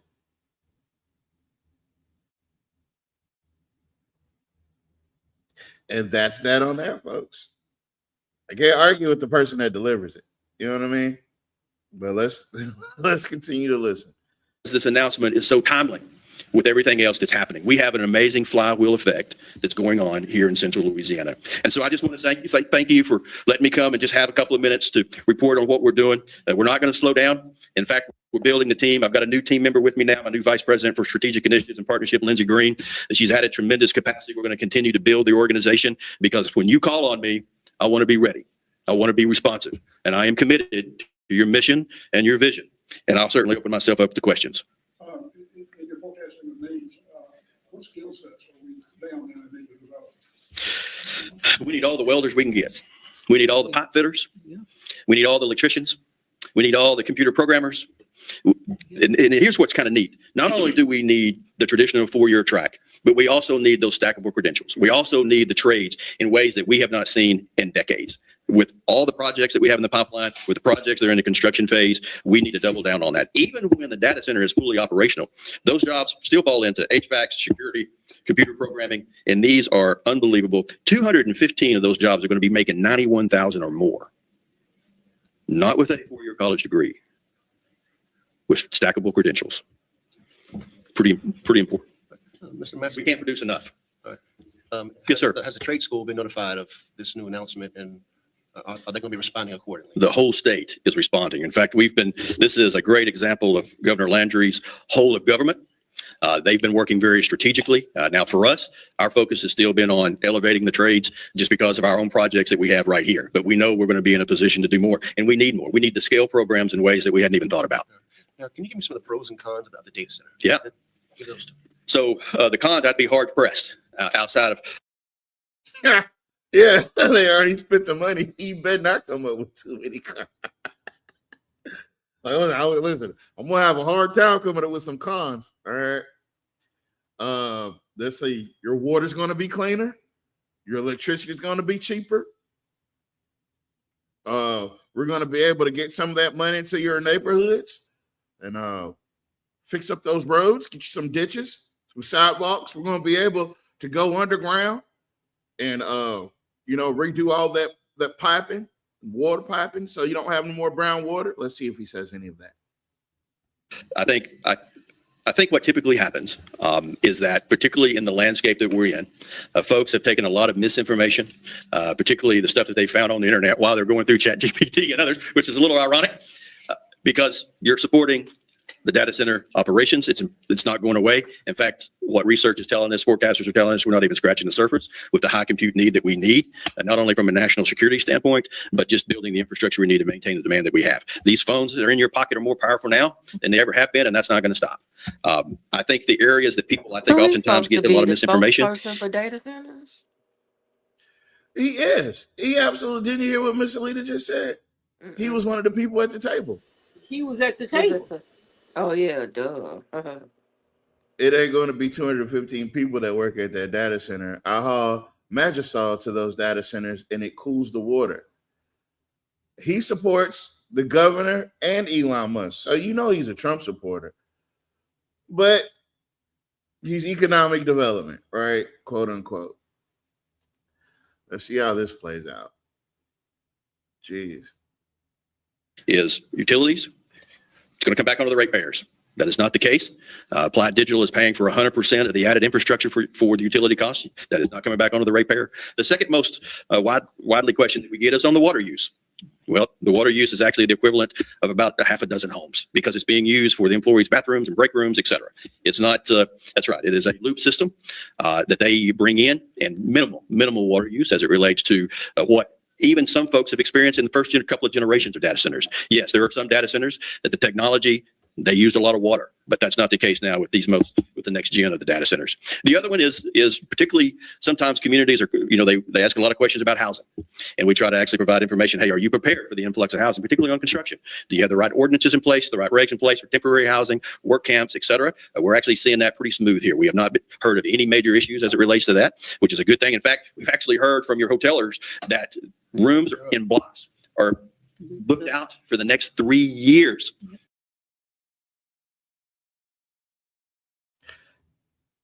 Wait a minute. Oh, wait a minute.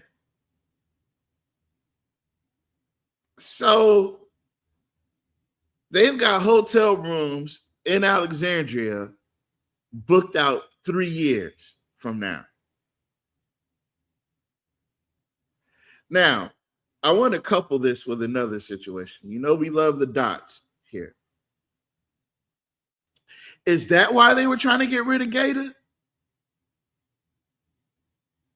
I'm telling you, this is going to take the place. This is what they've been trying to do, to take the place of Gator.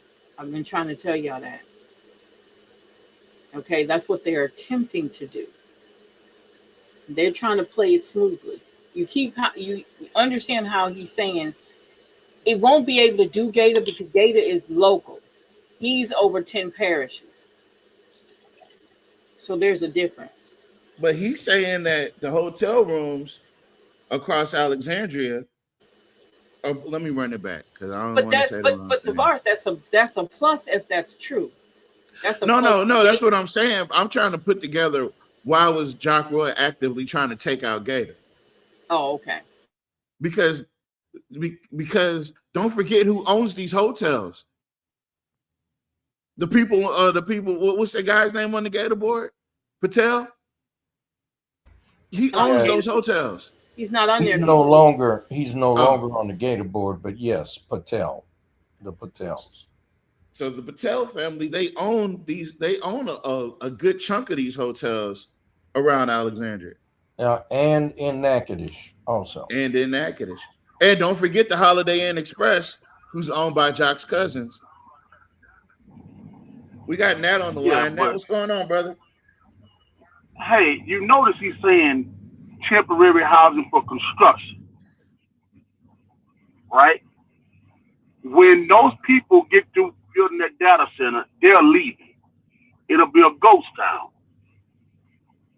Now, remember that lady came up there to the city council meeting to try to make a trailer park. Mm-hmm. Remember that? Yeah, and they wanted that water tap in there. Uh-huh. Yes, sir. I guarantee you, if you look her up, she might have a whole lot of trailer parks around the country. See, because the welders will come in from Texas and stuff like that, wherever they come. They really bring their own people. And they go, like, they'll finish this data center or next data center, and then they'll go to another one. And what people don't understand, this is for the government. This is not just no, oh, we decide to put in data centers. Look and see how much money that the government gave the data centers, and you'll understand exactly what's going on.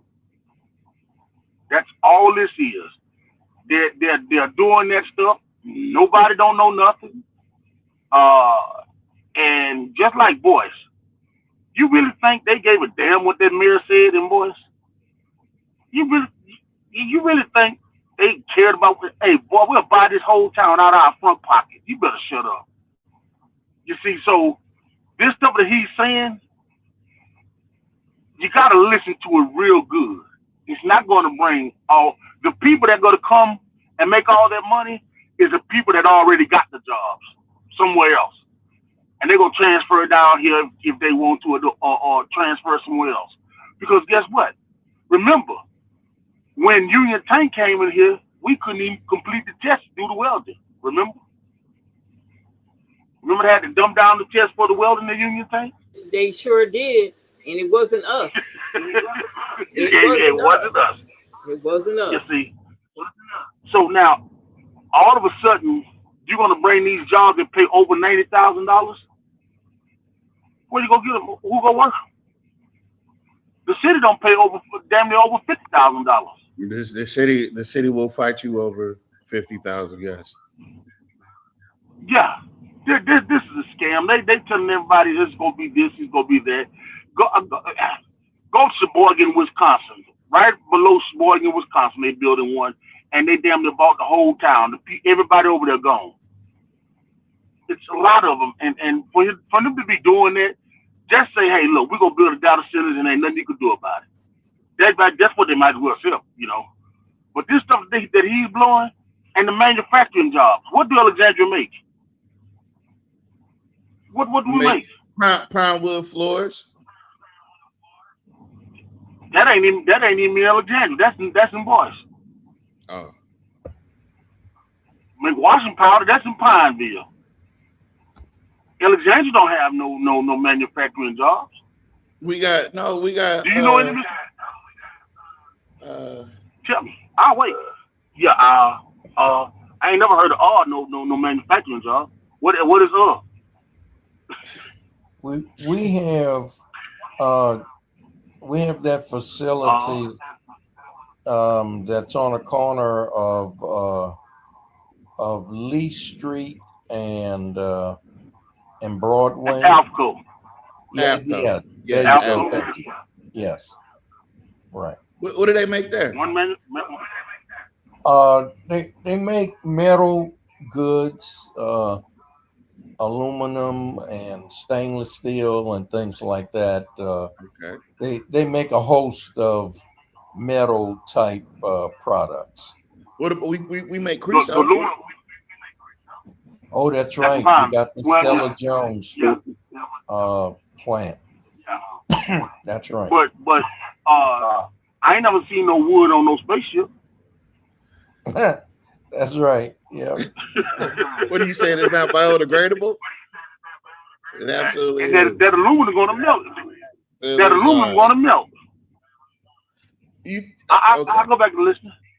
All right. You win this round. You win this round.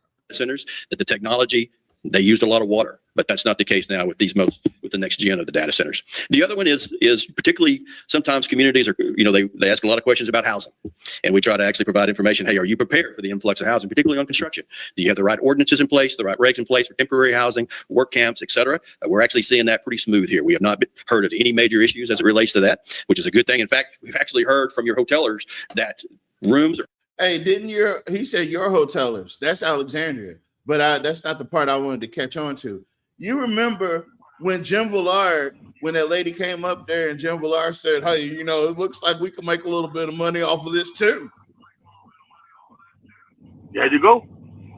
And what they're going to be doing, selling the water. Because that's exactly what they're going to sell to that RV park, is water. And electric, no. Oh, who covered that? Oh, Clico.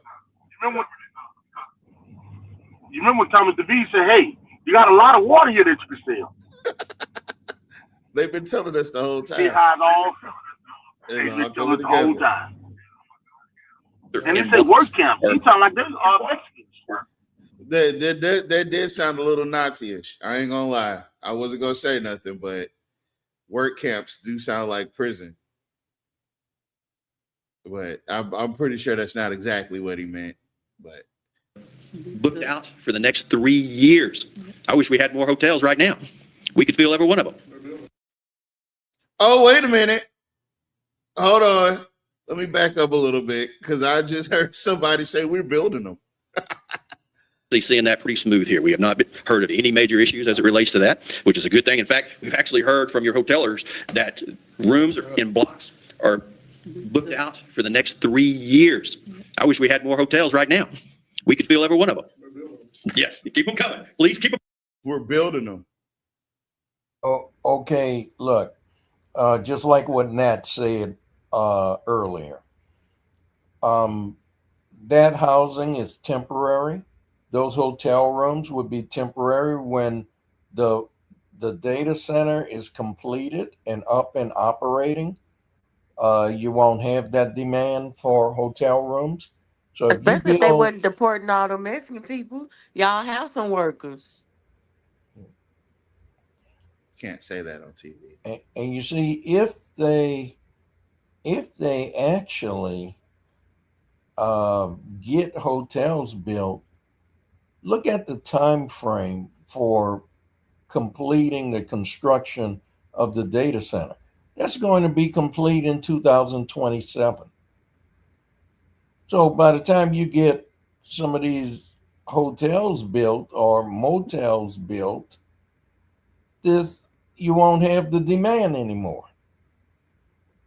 Right. I mean, so economically, from a business standpoint, unless the data center is going to keep bringing in a deluge of people to come there and need hotels, you're not going to be filling those rooms anyway. But also, like Salita said, okay, if the hotel rooms in Alexandria are actually booked, that's a good thing for Alexandria. But I don't know. That's the kind of stuff you can say, but we're unable to go back and confirm And substantiate it. They That's just my be up there problem. talking. They They just just be that's up what there I'm talking, saying. trying to sell all the time. Sell they soul if they can. Do y'all know what they call us, out of state people? They call us dumb, illiterate, country bumpkin, barefoot walking, chewing tobacco, Cajun people. They not gonna trust us with them computers, y'all. No. They not gonna trust us with that high tech stuff. You're gonna have people coming from Austin to come in and work. They probably train and then they probably work from home. Just watch. I hope that's not the case. You're gonna have a security guard there. You're gonna have a security guard there. He gonna have a big belly and about two or three teeth in his mouth. But y'all go. He's I'm gonna look listening like to one of them. Roosevelt Johnson. Yeah, you might have a job. Because we need more.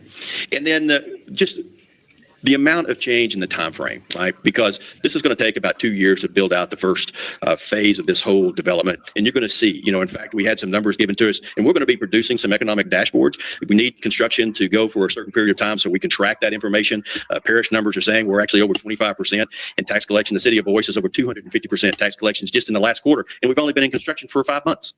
So there is a huge benefit, and it's just about positioning your community, making sure that we have the right processes in place, the ordinances in place, because we know growth is going to come as a result of it. Is there anything that the city needs to do that it hasn't done? Is the first part? Is there anything the city needs to do that it hasn't done? Well, I'm constantly advising, we always need to do temperature checks, right? When's the last time that we looked at our codes and ordinances? What does it look like for small business permitting? Because a lot of small businesses, they follow these kinds of developments. Do you have the ability to act quickly? Do you have the ability to shepherd small businesses, startups through your process without a lot of regulatory hindrance? What do your code and ordinances look like for new housing development of all?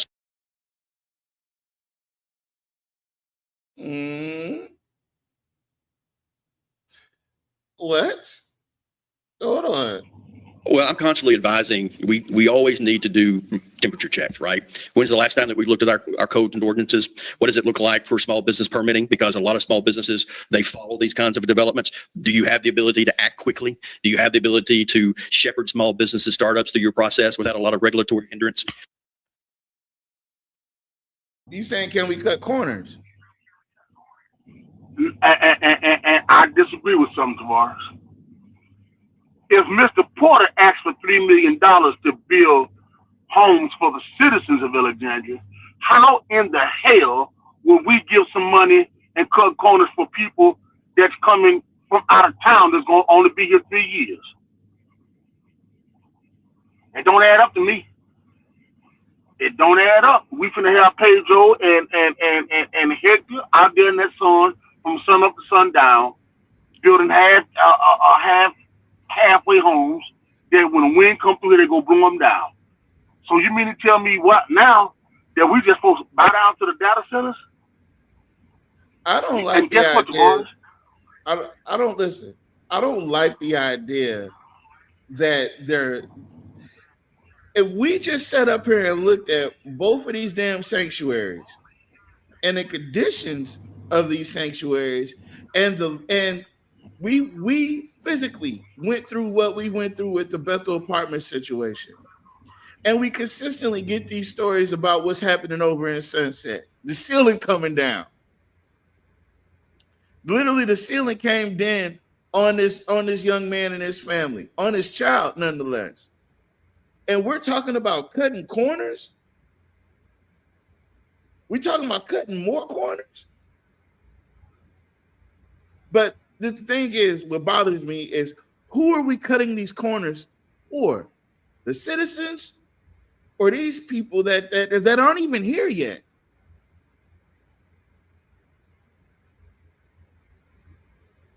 This man literally just got up here and explained to you what it takes to start up a small business and support a small business. But you're telling that to an administration that shut down your incubator. I don't know, folks. I don't know, folks. Mr. Porter, did you have something? You know what Nat said is absolutely correct. He's touting that what we need to do is develop some housing to accommodate these people. All right. But yet they were solidly against trying to develop housing where the money would come back to the city of Alexandria for their own citizens. You know, to create generational wealth, get home ownership, have people with an asset that could be passed down to descendants. No, they were not for that. But yet he's up here advocating, why don't City of Alexandria do something about housing? Well, and particularly for these anticipated workers. People ain't even here yet.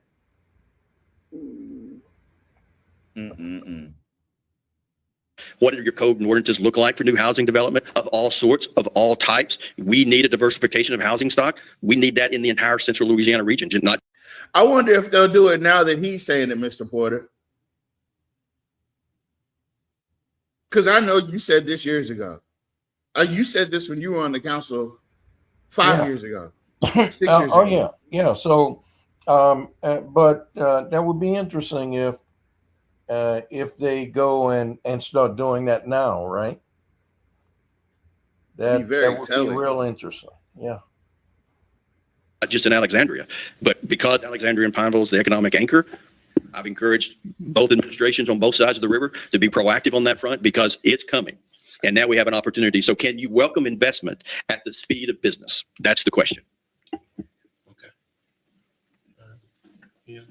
Mr. Mansegill. Yes, sir. I was noting when you say we need welders, pipefitters, and trade workers, along with the community college. I know LSUA is getting ready to engulf in a large nursing school to help along the way. The $3.2 billion at the data center with the 91 million, $91,000 a year income, what would be the qualifications for those persons at 91,000? And how many people are expected to be able to attain that?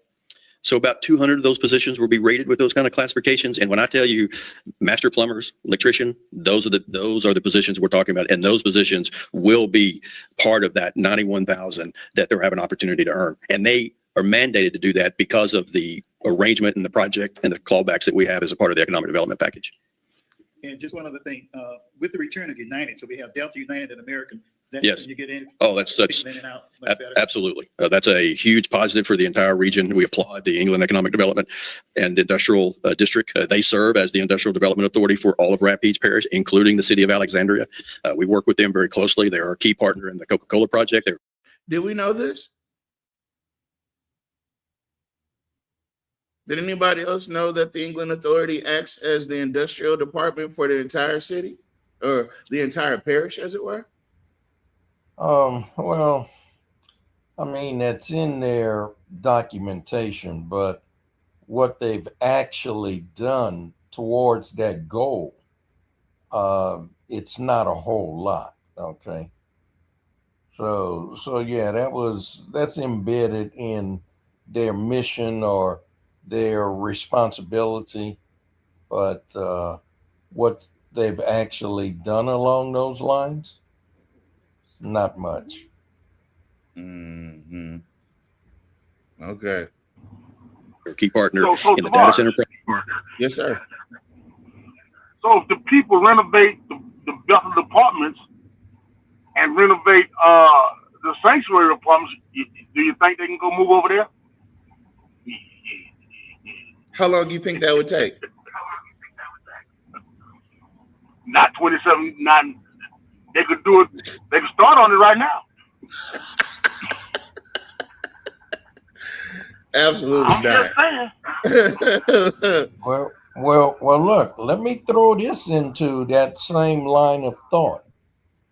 Okay, so the England Airport Authority is refurbishing or renovating the barracks on that site. They also brought in temporary trailers, and that's so that they can house 500 immigrants for deportation. So now once Trump is gone, what do you think those and that deportation thing ends? What do you think they're going to do with those refurbished units and temporary trailers that's there? Yeah. You know, they're gonna use that as housing. You know, Links on the bayou. No, I'm just saying. Housing for who, Mr. Porter? For the truck drivers and stuff like that. Y'all notice, them truck drivers are not from Alexandria. That's hauling their dirt and stuff. They're not from Alexandria. Half of them can't speak English. They just look at you and smile. Hey man, you're going the wrong way. He just steady smiling and waving. Look at the dumb truck drivers. They're not from here. So who is that helping? If they're not from here. Thank you. Yeah, okay. I got you. Project, and that's a good thing. So bring us more. Having more options, more flights, more opportunities creates more synergies and more opportunities for business. All right, sir. Any other questions? I don't have a question, but I want to thank you, Mr. Chris, for having an open door policy. You have always invited me to your meetings and to share with the projects that you have done. And I want to thank you for that. And you have a wonderful partner, She's Ms. been Green, doing that with certain that is super dynamic. So Do what? I said she stayed doing that with certain people, praising the ground they walk on. Tell her she can quit tiptoeing. Tell her quit tap dancing quit tap Ease up. Come on, y'all. We were doing good, guys. We weren't making fun of people. But she is tap dancing. we appreciate you and we hope that you continue to inform us on all the projects that you have. Thank you, Councilwoman Parrish. Appreciate it. Yes, sir. You use the phrase labor participation. What does that mean? So, good question. So, it used to be the unemployment rate. For decades, we would follow the unemployment rate, and it's still important. But what we've recognized now in the new economy, it's not the unemployment rate. It is the labor participation rate because it tells us the number of individuals that are either looking for a job or are employed. So, there is a whole subset of individuals for a lot of good reasons. Most of the time, it's transportation and childcare.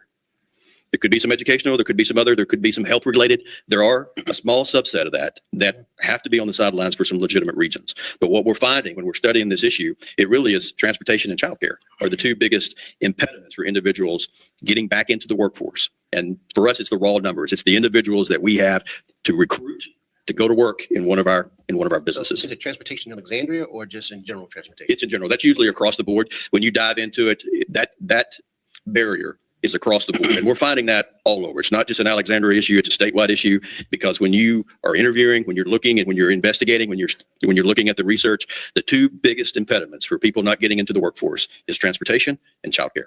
And childcare is very important because we want births. It's critical. We need births. Yeah. If I was Elon Musk for a day, I'd take all that money and I'd put it into childcare. Nobody didn't ask him about Elon Musk ass. He asked you about. He act like he running for a beauty pageant or something. And the part about it, Tavares, is they're not looking. They're looking at the. Okay, this is Louisiana. A lot of people ain't gonna work for no $7.25 an hour. This the lowest paying state in the country, besides Mississippi and Alabama, I think. And you really think somebody gonna get off their behind and go to work for $7.25? What am I going to work for? I can't afford rent. I can't afford too much food. So what's use me going to work? I just sit here and collect food stamps welfare. I come out a little better. They put me on housing. 1 hour work. 1 hour work for $7.25. Yeah, that's before taxes. So so I get me a house and pay $5 a month rent and get food stamps till times get better, and I'll go back to school. But starting off, hey man, I can't make no money. You making about $6.95 an hour, and then they go take insurance out of that. And they talking about cars and childcare. I can't do nothing but make babies. I can't go nowhere. It's the pay. See how that don't make no sense? In Louisiana anyway. Then y'all celebrate banning abortions in most of the states, but then you cut people off on food stamps, housing, and everything else. So it's a bottleneck thing. How they supposed to take care of their kids? Like, they trying to. It's a bottleneck thing. They're trying to. If you can stress somebody out, that's exactly what I feel like. They're just stressing people out. There's people that got money that ain't got to worry about it, that make 120 plus a year. And it's just like, it feels like they're just trying to stress people out. I mean, talk about stressing them all the way the hell out. But let's. It'd be my number one investment. Who the fuck asked him? I'm sorry. Who asked him about Elon Musk? Nobody. Mess around, have your baby have a computer chip in his head by the time you come back home. You're welcome. Thank you all very much. Please call on me anytime. We'll appreciate you greatly. Absolutely. Item 2, to hear quarterly report from the administration on minority contracts and permits. Mr. Camphrey, I received this report. Are you going to be the person to speak on this, Mr. Johnson, or no one? I'm sorry. Well, hello, and good afternoon, Councilman. I mean, we can answer questions. So, man, come on, bro. I don't know if it's his head or if it's his voice, or just watching him move just make me not want to. Okay. Is that a cardigan? It's not a cardigan. It's a green jacket, like Jock's yellow jacket. Oh, okay. I guess Jock Roy bled and died to get black folks. He bled and died. He bled and died. He bled and died. I said he bled. I mean, he bled and he died. He did it at the same time. Sorry. Attorney Billings is here as well. We can answer questions that you may have about the report you received. Ms. Fowler or Ms. Johnson? All right. Then they be acting like they doing work. That's what really kills me. You know what? Because this is my thing. Whenever it's time for a meeting, you're supposed to give that meeting your undivided attention, right? And all the people that's in the room. These people carry these same computers and tablets and whatnot, and they just working. What you there for? If you can't be, you know what I'm saying, present. Do you see? Let me show you. Okay, so this is one thing I did want to share with y'all. So let me tell you about narcissistic tendencies, right? They have this innate ability to come up. Jock does it constantly. They come up with answers to questions nobody asked. They come up with these conclusions, these straw man theories that don't apply. And they'll waste 25 minutes of your time explaining you something that nobody even requested an explanation on. So when you get to talking about, because what Mr. Green is responding to, what he's talking about is the disparity study. He's weaving his way through questions regarding the disparity study, right? They didn't come up there to give a presentation on the disparity study. They said, if you have any questions, we can kind of answer them. They some lazy ass people, bro. They the ones the white folks be talking about when we do talking about good for nothing, shiftless, don't want to do no real work. They get paid pretty good to be sitting up there to not want to answer no questions. They don't even want to stand up. Well, I know one thing. You've given us this chart, and we can't really see it. So we sent that to you prior to the printed version digitally, There so you that you go. can actually examine it. He's combative as a mother effer, ain't he?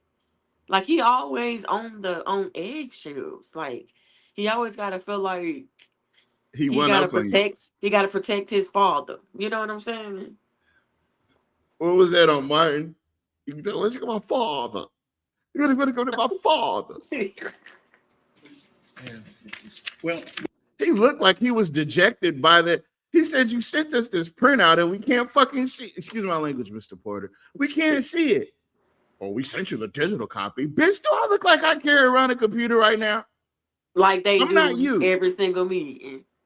You got a whole AV person that works for the city. Why couldn't you put the damn chart on the blow-up thing on the screen? First of all, you got your lazy ass city clerk right there, and everybody that's sitting right there at that table could have got all that prepared for the city council. That's what They could have bought a screen What the in. hell y'all got going on? Yeah, what do y'all got going on? So apparently, if we were talking about Reignite, we would have Crayfish Lewis all over the podium, beating the podium in, and keep on moving the microphone. We'd have McCaffrey on top of the goddamn desk, you know, doing the moonlight and shit, and going to be over there playing piano while they all talk together.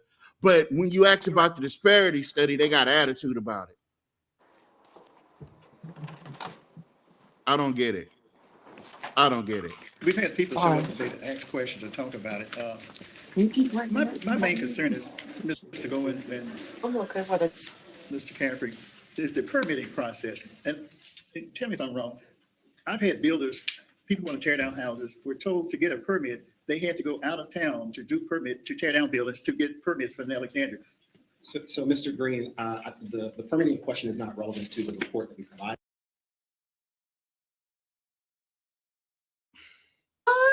What did he just say? It's not germane. The question he's asking is not germane. It doesn't matter. That's the point. Oh gosh. Okay. Let's. Yeah, you see, I'm not the only one that feels this way. I'm not the only one who feels this way. Clip this. I got you, Erica. Don't worry. I got the clips. Watch this. I've had builders, people want to tear down houses, were told to get a permit, they had to go out of town to tear down buildings to get permits from Alexandria. So Mr. Green, the permitting question is not relevant to the report that we provided. That would be a separate matter that we could actually research and answer for you at a later date. Okay. I thought you were there to answer the questions. And you got... You got the computer right there. I almost so- threw something at my screen. I did. I almost threw something at my screen, and I almost broke my own shit. About to be Y'all mad at don't this even try motherfucker. to work together. That's my thing. Like, y'all all get paid by us for one. So let's just make that clear. Y'all all get paid by the ratepayers, but none of y'all want to work together. Nobody professional. Like, no, y'all be forgetting it's a job at the end of the day. But damn, where's the professionalism at? That's not. And it's like, God help me with these. I can't do it. I can't do it. Let's keep going. But my initial request was to receive report on minority contracts and permits. So, So we don't classify permits in that manner. They are classified relative to the source of work that the individual will be doing, whether it's commercial permitting, whether it's residential. It is not classified in relation to race. It's just class. Nobody said it was classified related to race. What? What? This little smug ass. Wait a minute. Who said anything about race? The racist. You see what I'm saying? And they always and look. See this. I'm gonna tell you what Trey Gitt's job is. That's a cardigan. It is a cardigan. You were I'm right. looking at it like I had to zoom in and the thickness. Like, Yeah, because it's not a dress jacket. Because look it's at a that men color. cardigan. See? Yeah, what the heck going on? Anyway, his job right here, his job is to make sure that these two don't say nothing too out of pocket. Let me show you. His job is to make sure that these two don't I'm say zoomed nothing in on too his out of face pocket. right now. Like, look at Caffrey's face and how he looking at Mr. Green. Like, zoom in. Like, come on, y'all. I can't zoom in. That, he looks zoomed like he in. got a little sassy pride. He a little He sassy attitude. he like, yeah, he combative. He just, Yeah, exactly. he want the problem. She said the coon connection. Oh, there's coonery going on here. What's the coonery going on here? Yes, they absolutely do. Okay. All right, guys. Classified into just permits. It's permits, that's correct. And so if there was a specific question relative to those permits, we would be able to research that and get that information back to you. Why would you have to research it? You got a computer. You got two computers right there. Yeah, you got a computer sitting in front of me. But the thing is, they say that all the time, y'all. Every Yeah. time somebody has Yeah. a question, we'll research and get back with you. But But how you do know we what know never that get y'all back got with back us. with them? Exactly. But I think those computers are there for, I think they have their what's the names on, listening, make sure other people watching what they're doing. When I say They that, probably got their Microsoft Teams on. yeah, Or yeah, something. that's what I'm thinking that is. Chatting with each other. He's not there to really answer questions. That's true. That's right. And that said, he's not there to really. He's just there so he don't get fired, like old boy said. We would do that. okay, so, our committee, if we delay this 2 weeks, Mr. Caffrey, will we get a detailed? If you would send me a specific request relative to what. Listen, Can you let him finish asking the goddamn question? Goodness gracious, bro. Hey, listen. This is a time. Wait, hold on. Let me cut the music on real quick. The laptops are paid actors. Hell no. that's hilarious. Y'all tell me one meeting they had where they didn't have a computer. Yeah, but that's a computer sitting in front of them. I do want to say this. I'm not ending the show. I want to take a minute. Let me take this down real quick. I want to take a minute to tell you guys about voting and how important voting is. Voting is so important that you guys need to go ahead and make sure that you're registered to vote. Make sure go to Go Vote. It's an app. It's GEAUXVOTE. It's an app. Follow the information and instructions to look up your name. Make sure that you're registered to vote, because come November 3rd, we need Mr. Porter. We need Mr. Gregory Scott. We need Brother Malcolm in the mayor's position. And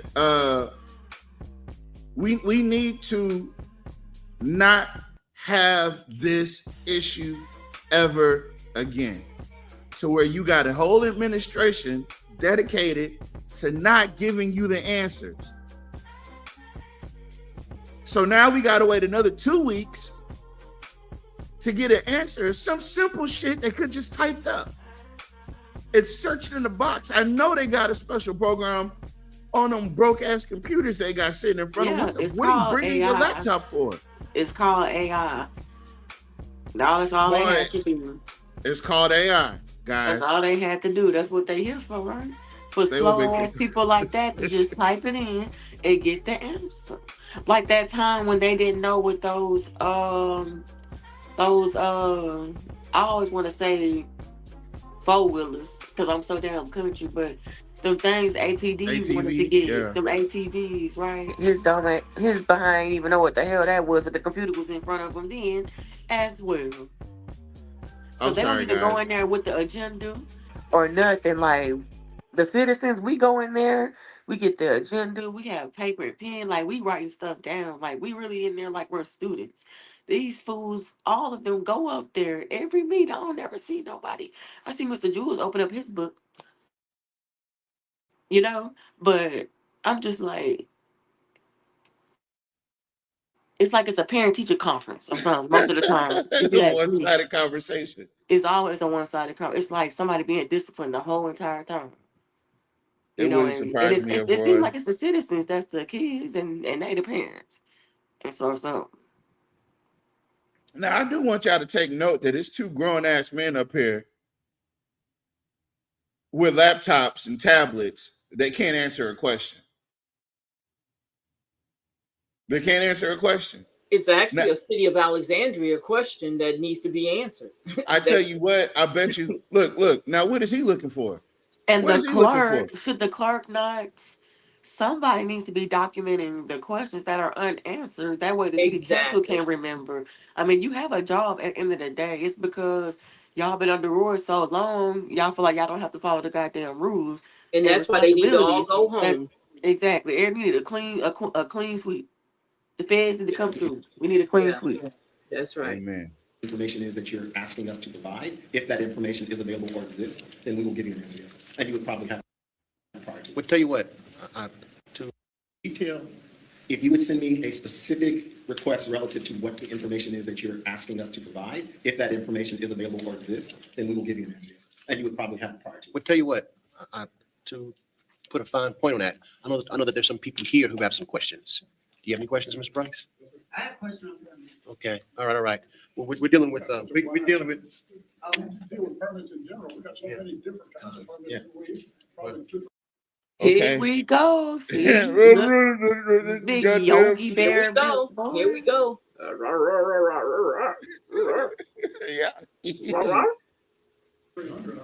Okay, so Fowler's trying to shut down the questions before they even get up. Yes. Yeah. I don't think we can answer all the permit questions at one time. I mean, I don't know what to say. I mean, I just woke up. Now, for one thing, Councilman Green had already said, he said the ones that they use to what? Tear down what? The houses. So that would be the category you go for. Demolition, right? Right. Okay. I'd rather wait those 2 weeks to know the truth, just saying. Yeah, but you know what? They never actually come back around to answer the question. No, what they do is they do little punk stuff like Roy do and give you a full letter before the meeting. That way you don't have time to digest what you just read or make up the questions. I've seen it happen in person. To make up the questions in real time? Yep. The minority contract. Yeah, okay. All right, ma'am, what we would do is come back to your situation, and if we don't get to it today, I'll meet with you after the meeting to take down your concern. All right. Okay? That's weak, huh? Never mind. What you said, Shamir? I said, is that wig? I heard what you said, Shamir. Oh. Good afternoon. My name is Richard Horton. I'm just the new chairperson for the Mid-Louisiana Regional Chamber of Commerce. This is the dude that was at the last city council meeting. Yes. That's the one that's trying to get that other property taken from them people. He came over there to co-sign. Okay, let's see what he's talking about. Miss Goldsby already gave us the rundown on him, so I got an idea of. Let me just put this up. Mr. Porter, you weren't here earlier. Let me show you this. Mr. President, they're not all this good. Some of them need a little work. But this one right here, this is top of the line. Fully programmable, sings, dances, takes direction. This is one of the good ones.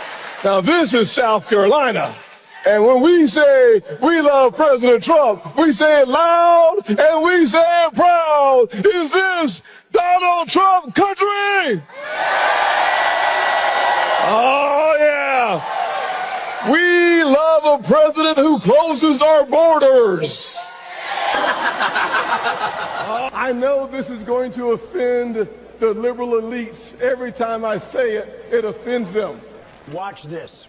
But let me say it one more time. America is not a racist country. That boy's good. He sure is. Do the Timmy Shimmy. Oh, y'all want the Timmy Shimmy? Do y'all want the Timmy Shimmy? No. Say it loud and proud. Give me my theme song. Mass are good, mass are kind, mass are still Does he know they're laughing at him? I don't think he does. Sun He come really up, thinks I he's start killing it. my day. Anything master say, I say. I want one. One what? Not I want one. Oh my goodness. And one of the things that we were looking for, because I have not yet seen it, is reporting of contracts or vendor contracts related to services provided to the city of Alexandria. And that percentage is based on the fee program. And do we have a reporting on that? Well, we have a report, Mr. Horton, but I don't really understand it. So I would need for someone for the administration to interpret it for me. Got him. He nailed it. He nailed that thing like a split hog. You see, he's got two people from the administration sitting right there, and they can't explain to him what they sent because they're not the ones that sent it. Now you get the joke? Yeah, they didn't send that. Yeah. Jock sent that to them, and they can't explain it. That's why the only thing they can do is answer questions. Well, you can't. How are you going to answer questions on something they can't explain to us? Let's see what happens. Now, I want to tell y'all in this chess match, Malcolm has just moved his chess piece, and he's cornered the rook, and the knight's 7. I don't know how to play chess. That's the same thing I'm asking, because there's certain guidelines that are there. Now, well, he's got himself in a pinch, ain't he? understand this. It's not that I represent a lot of small businesses within the community, and they're looking forward to, and they're not reliant upon the city for the contracts, but they would like to know if there's opportunity for them to get there, to receive contracts. Because of the process that has been going on prior to today, they've been discouraged not to even apply or not to even participate. They're discouraged because of how the process takes place. When they apply and everything, they go through a runaround, like we were saying, about as far as licensing and stuff like that. The insurances, because they'll get the insurance that's required, then they have something additional comes up. So instead of when they come in there and make the application, and someone they bring the information that they read through the application process and they bring it, then there's additional things added to it, but they're not walked through that process. What they're missing. But they get walked through the application process. But when they get there and put the application in, there's always additional things on there. Are these folks aware of the capacity building programs? I know you've been to a few. Yes, and that's even the capacity building programs. Because a lot of times stuff we're looking at maybe vendor applications for getting certain smaller contracts, which are $30,000 or less. Even in that process, it becomes a hassle for them making that come through that process. So they get discouraged. They say, well, I don't even want to deal with it. But they don't have to, but it's nice to have and nice to be available on it. Even in the contracts, and it mentions on the RFP contracts, it mentions about. Tell me this. They didn't come there ready to discuss anything about their disparity study. You know why? Because it's so far down on their list of priorities that they don't even think about that. The disparity study doesn't even cross their mind. No, because it's never it's out of sight, out of mind. What is it? Out of sight, out of mind. Yeah, we got Brother Nat back. What you got, Brother Nat? But look, it's also that disparity study is also a bad reflection on Yes. Alexandria. We do 1% of city business Yep. with black vendors. And blacks are 57% of the city. Population, yep. Yeah. And we get 1% of the city's business. It's not a good story. That's why they don't want to even talk about it. And they're not trying to do anything to change that, to move from 1% higher. What you got, Nat? It had two people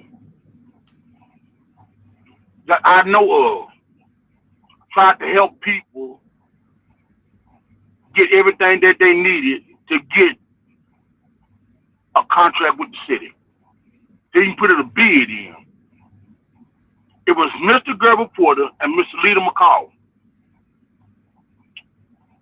This guy just said, he told the people, what the people get so discouraged, they just don't even try to do it at all. Did y'all hear him say that? I do remember what you're talking about, and I do remember the scholarship that they had available. Miss Alita and Mr. Porter were sitting down and were helping business owners assist them in getting contracts. That's when it was the Alexandria Regional Black Chambers of Commerce. I don't know what this mid-region Chamber of Commerce is. But and they was doing it for free. And they were doing it for actually they were doing it out of their pockets, to be quite honest with you. Yeah. Well, yeah.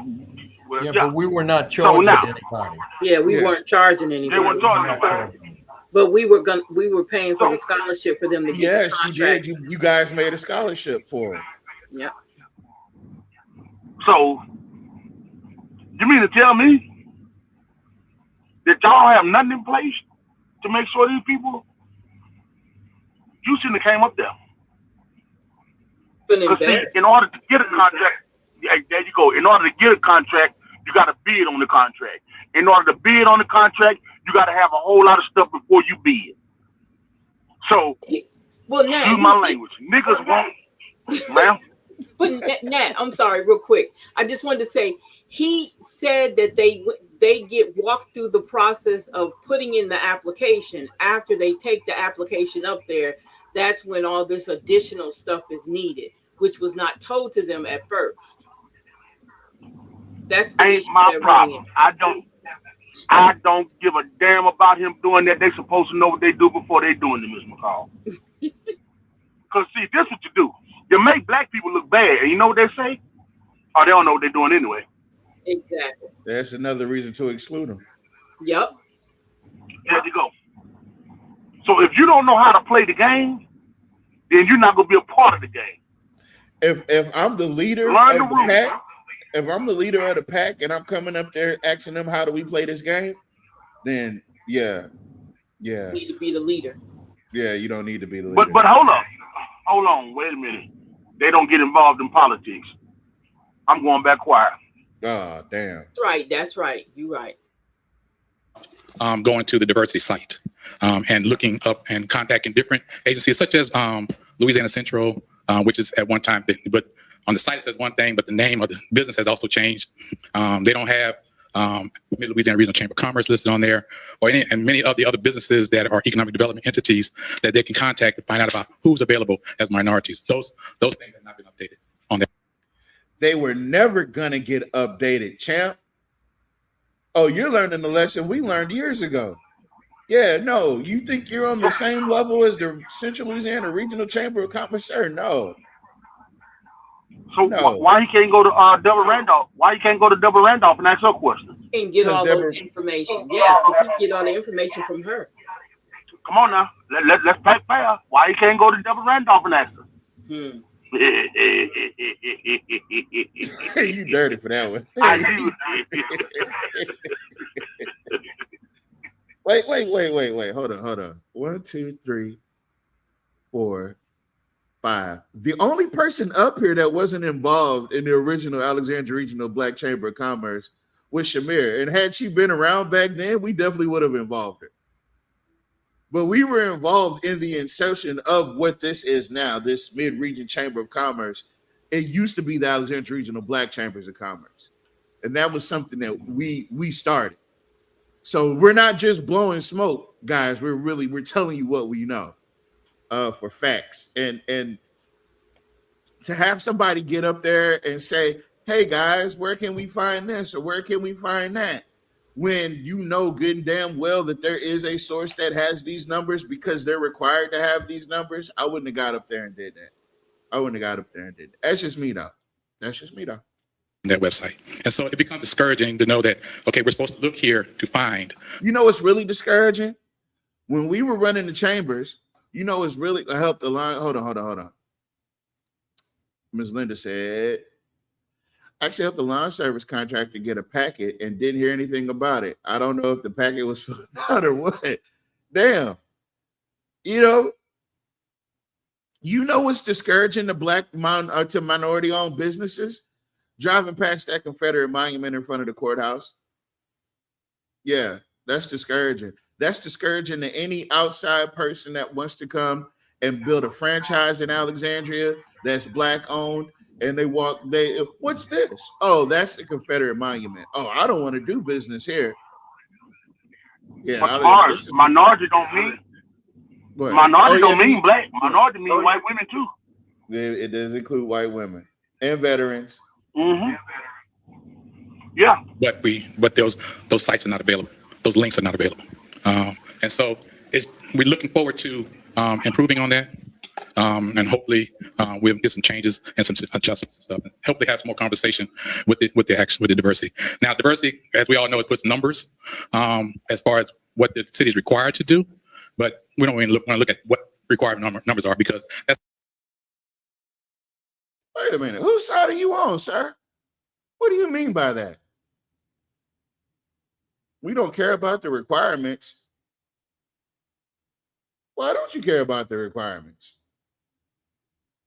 Wouldn't you want to work with a city that's actually doing what's required? Or do you just want to be selected because you're special?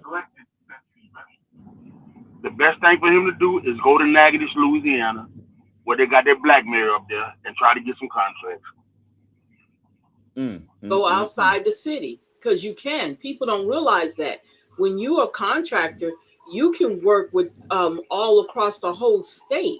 You don't have to just work here in Alexandria. Well, no, but see, my beef is this, right? My beef is laid out plain is this, right? If the city is not doing, as Mr. Porter said, you've got 1% minority business owners doing 1% business in a city that has a 57% majority of Black folks. I'm going to need you to do something about that. I'm going to need you to do something about that as quick as it. What is it, Erica? With scale and speed. Because so that's why Jock Roy needs to go to the House. Let's just break it down. Yeah, get a mayor in there who's willing to do business with Black minorities. Then you get rid of Jock Roy, because obviously he's not. And this has been going on for years. Yeah, these two ain't helping. They're not helping nobody but themselves. That's a limitation. So we don't want to look at that. Just say we're just small businesses. We would like to have opportunity and get an opportunity to surpass any type of being discouraged going forward and trying to even obtain it. What the fuck is she doing? Wait, who is this? Whose man's is this? Tavares, we don't know. Just play the video. We don't know who this is. Why is she being so rude? Just go ahead. Certain things.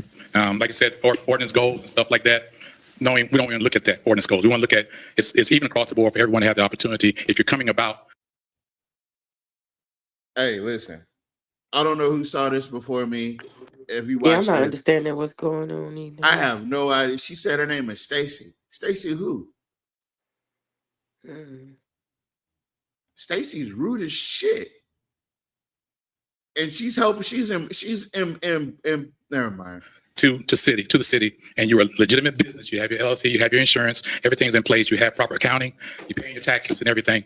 We want to make sure that they're not limited by saying, "Oh, we're only required to have 10%." So because of that, we've already met that criteria, and then you're not getting that opportunity. So we don't like the limitations related to that.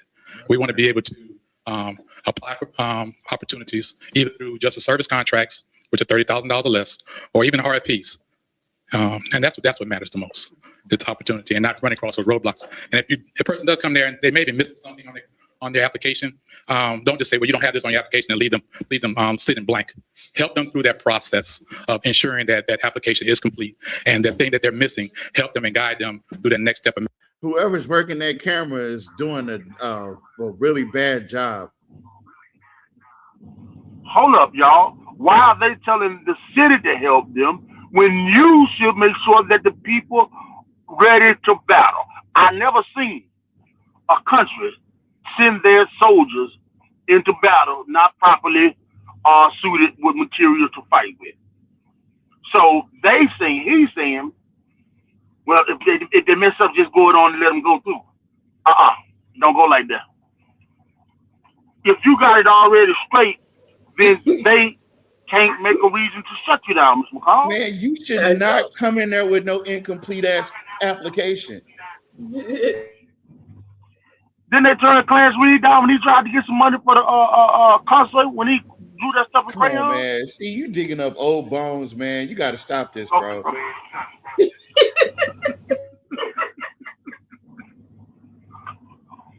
He did try to get Brian McKnight. He tried to get the city to pay for Brian McKnight. Matter of fact, Mr. Porter, it was you. They was trying to force you to do it.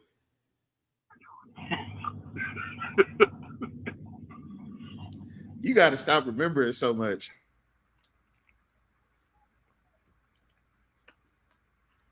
You hear us, Mr. Porter? I hear you. Remember that time? Never mind. And look, if they had voted for that, a whole bunch of them could have been brought up in front of the Attorney General's office for that nonsense. They had no clue what they were doing. Redditch Washington introduced the ordinance. Stephen Chalk and Clarence Reed were the ones behind it. A barbecue festival and a concert and all that nonsense. And Redditch Washington's name was on who to call to buy tickets. I mean, you were violating 4 or 5 state laws. And get this, the white people on the on the council, they didn't even tell him what he was doing was wrong. They allowed him to introduce it, and not one of them seconded. Not one of them seconded. That whole thing died because it never got a second for that to introduce that ordinance. Well, and they saved them. They saved all of their butts by not doing it. But at the same time, Rubin, Vallord, Silver, and Fowler, neither one of them explained to him, you can't do that. That's illegal. Would you need somebody to explain it to you? Yeah, you really shouldn't, but they just let him crash and burn. Damn. They telling me that the rest of this is complete BS. So let's find out what happens next. Making sure that part is completed. That's what we're looking forward to as small businesses. So, yes, sir. Oh, shit. Oh, shit.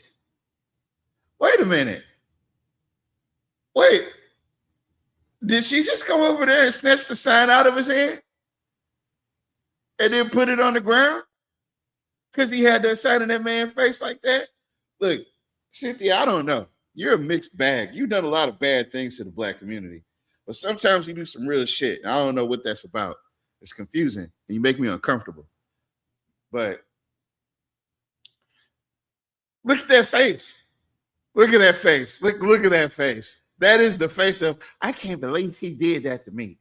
She did that. She snatched the sign out of your hand and put it on the ground. And she wants you to pick that bitch back up. Wait, I really don't understand what's going on here. Whose Okay. printout wasn't that for the speaker? No, that wasn't for the speaker. That's what that Stacy lady, she came by and it was faced backwards against the wall. She came by while he was talking. That's what I pointed out, how rude she was.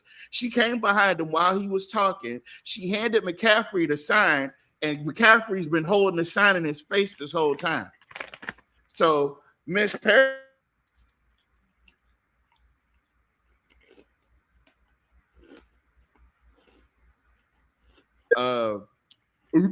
that look on his face. Tavares, we didn't hear a word you said. How you didn't hear it? You did. You went out. Yeah, I didn't hear it either. So look, let me go just ahead. recap, see if I'm understanding this correctly. That is not the speaker's sign. That is someone from Jack Roy's administration put that Yes, up there? yes, sir. Yes, sir. And Caffrey is holding it. So Stacy West came while the gentleman was speaking. I don't think it was. It wasn't Stacy West. It was Okay. another Stacy. And put it up there.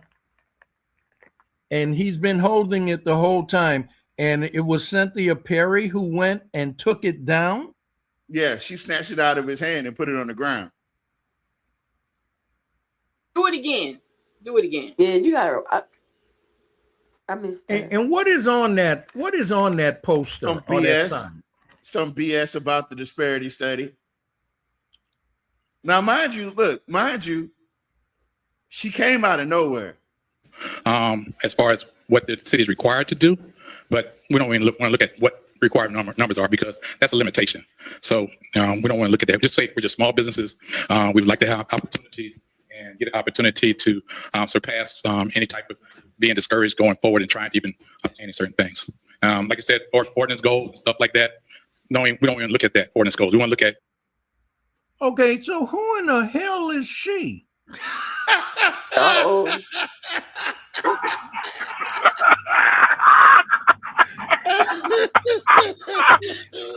Do anybody know? No, her name is Stacy. Miss Linda Bell said her name is Stacy, but it's not Stacy West. Mr. Tavares said the audacity. Yeah. Yeah, she did. Wait for it. Oh yeah.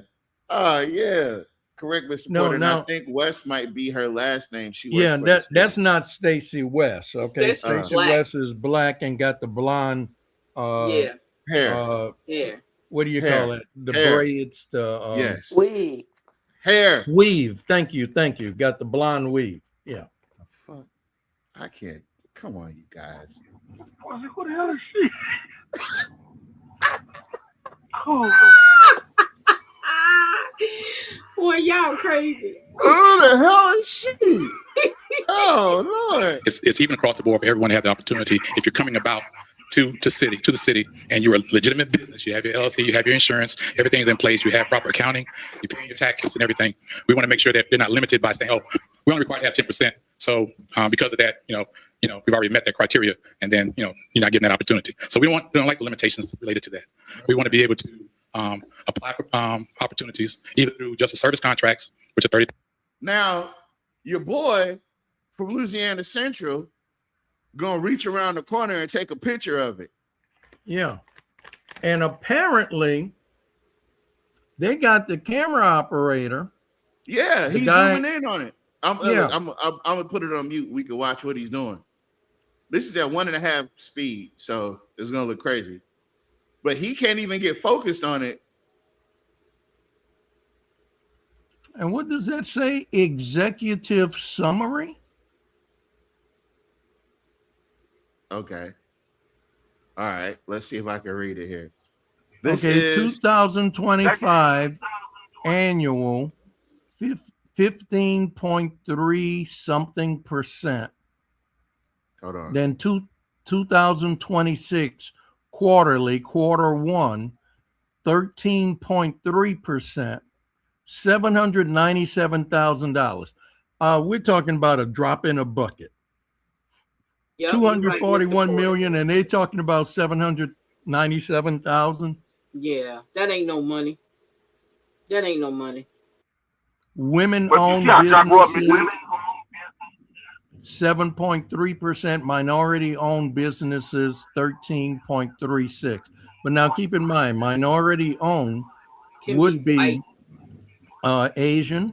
Mm-hmm. It would be Latino. If there's Native American, and it would be Black. Okay, so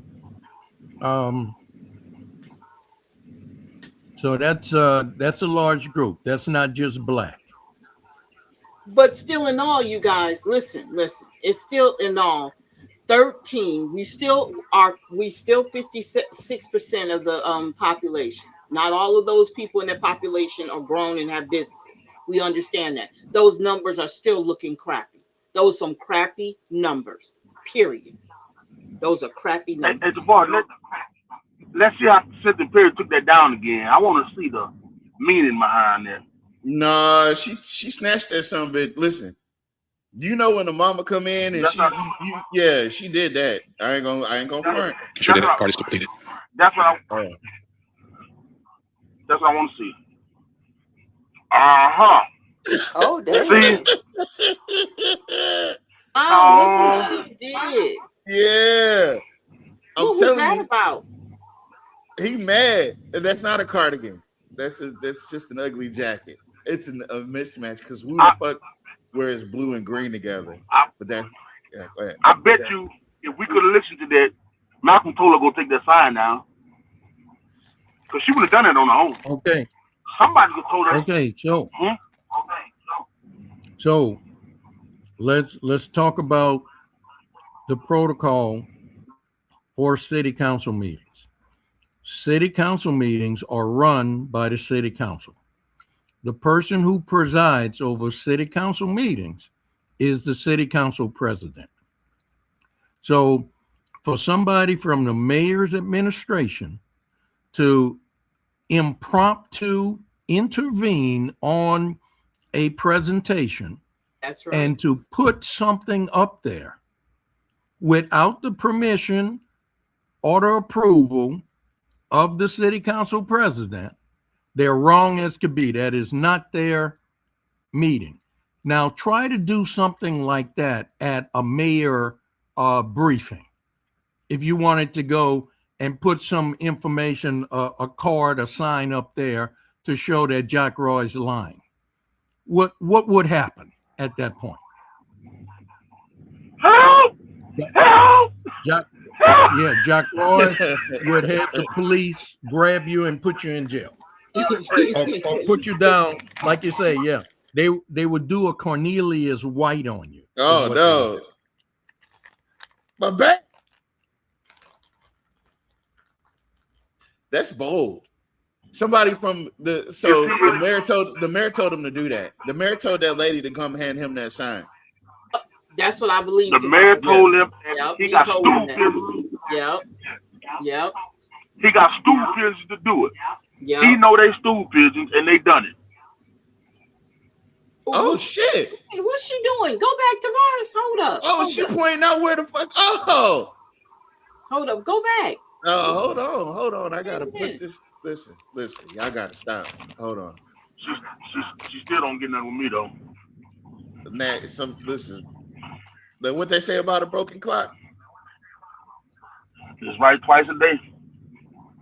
Even when you Well, don't they put ain't got no the batteries in it. One or two. That's my dog. He already brought up the batteries.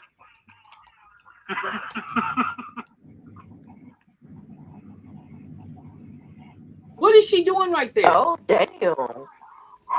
She pretty much laid down the law. She showed that boy where it was supposed to be at. Mama, right now, but y'all know how that goes.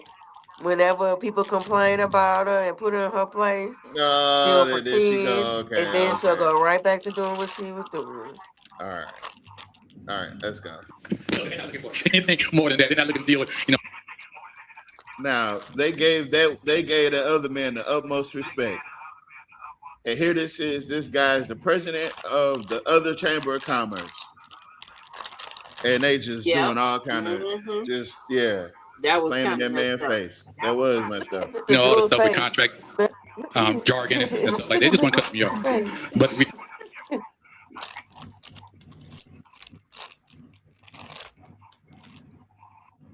He was staring at me, sit there like, Malcolm told her to do that. and stuff. Okay, They but you know what? they don't worry about that. What's up? That made that sign being up there. The city council couldn't see that sign, right? that's what I was saying. Probably not. I think that The was city a. council couldn't see that sign, so that was a stunt by the mayor and his staff, Yes, strictly yes. for the viewers, the Yep. viewing audience, and the gallery that's sitting there. Yep. To try to say that, see, we at 13%. I don't know where they getting them numbers from. We at 13%. That's right. That's what Yep. they're trying to do. That's right. That's what happened. She But said she the other pointed out thing, to too, Fowler what they couldn't read on the report they received. Right. The other thing too is, I'm not going to accept your numbers. You know, I just don't trust you. You lied to us before. You don't want to give us the entire report. You give it to the council the day of the meeting. No. And then you I- don't want to answer no. questions. Right. That's right. So basically, they got caught cheating on the test, then, huh? Pretty much. Yeah, they got caught cheating on They the had their test. Wait, hold on, Miss. Wait, there's more, Miss Bell? Wait, hold on. She said, wait for it. Okay, here we go. All they are, they do. So they're not looking for anything more than that. They're not looking to deal with, all the stuff with contract jargon and stuff like that. They just want to cut me off. But we do have a couple that just recently came up through law and service. They are looking to go further and, get contracts and stuff. So we want to make sure that pathway is clear for them going forward, and we be able to assist them, and also the city also assist them in any type of roadblocks they may come across or any shortages they may have Yeah, he's repeating himself, obviously. to assist them to, get over that hurdle. Thank you, Mr. Horton. Thank you. Mr. Chairman, yes. Yes, I'm sorry. Yes. Can I ask Mr. Horton something? Okay. Miss, Madam is President? it okay if I? Yeah. So, Mr. Horton, I just wanted to know, do you be aware when contractors come in, minority contractors come in and make a bid through the city? Yes, ma'am. I follow what's going on with the contracts and stuff that's happening. Can Yes, you ma'am. please not put that? Can you put it over here? Yeah, don't block. Yeah, we're aware of the RFPs that come out and stuff and Oh, that's everything. weird. And Okay, So we that tried to is do it the Stacy second time. West. Yeah, That that's was Stacey. Stacy West. Okay. Ain't that So something? Did you That see was that? the administration. That was the administration doing that.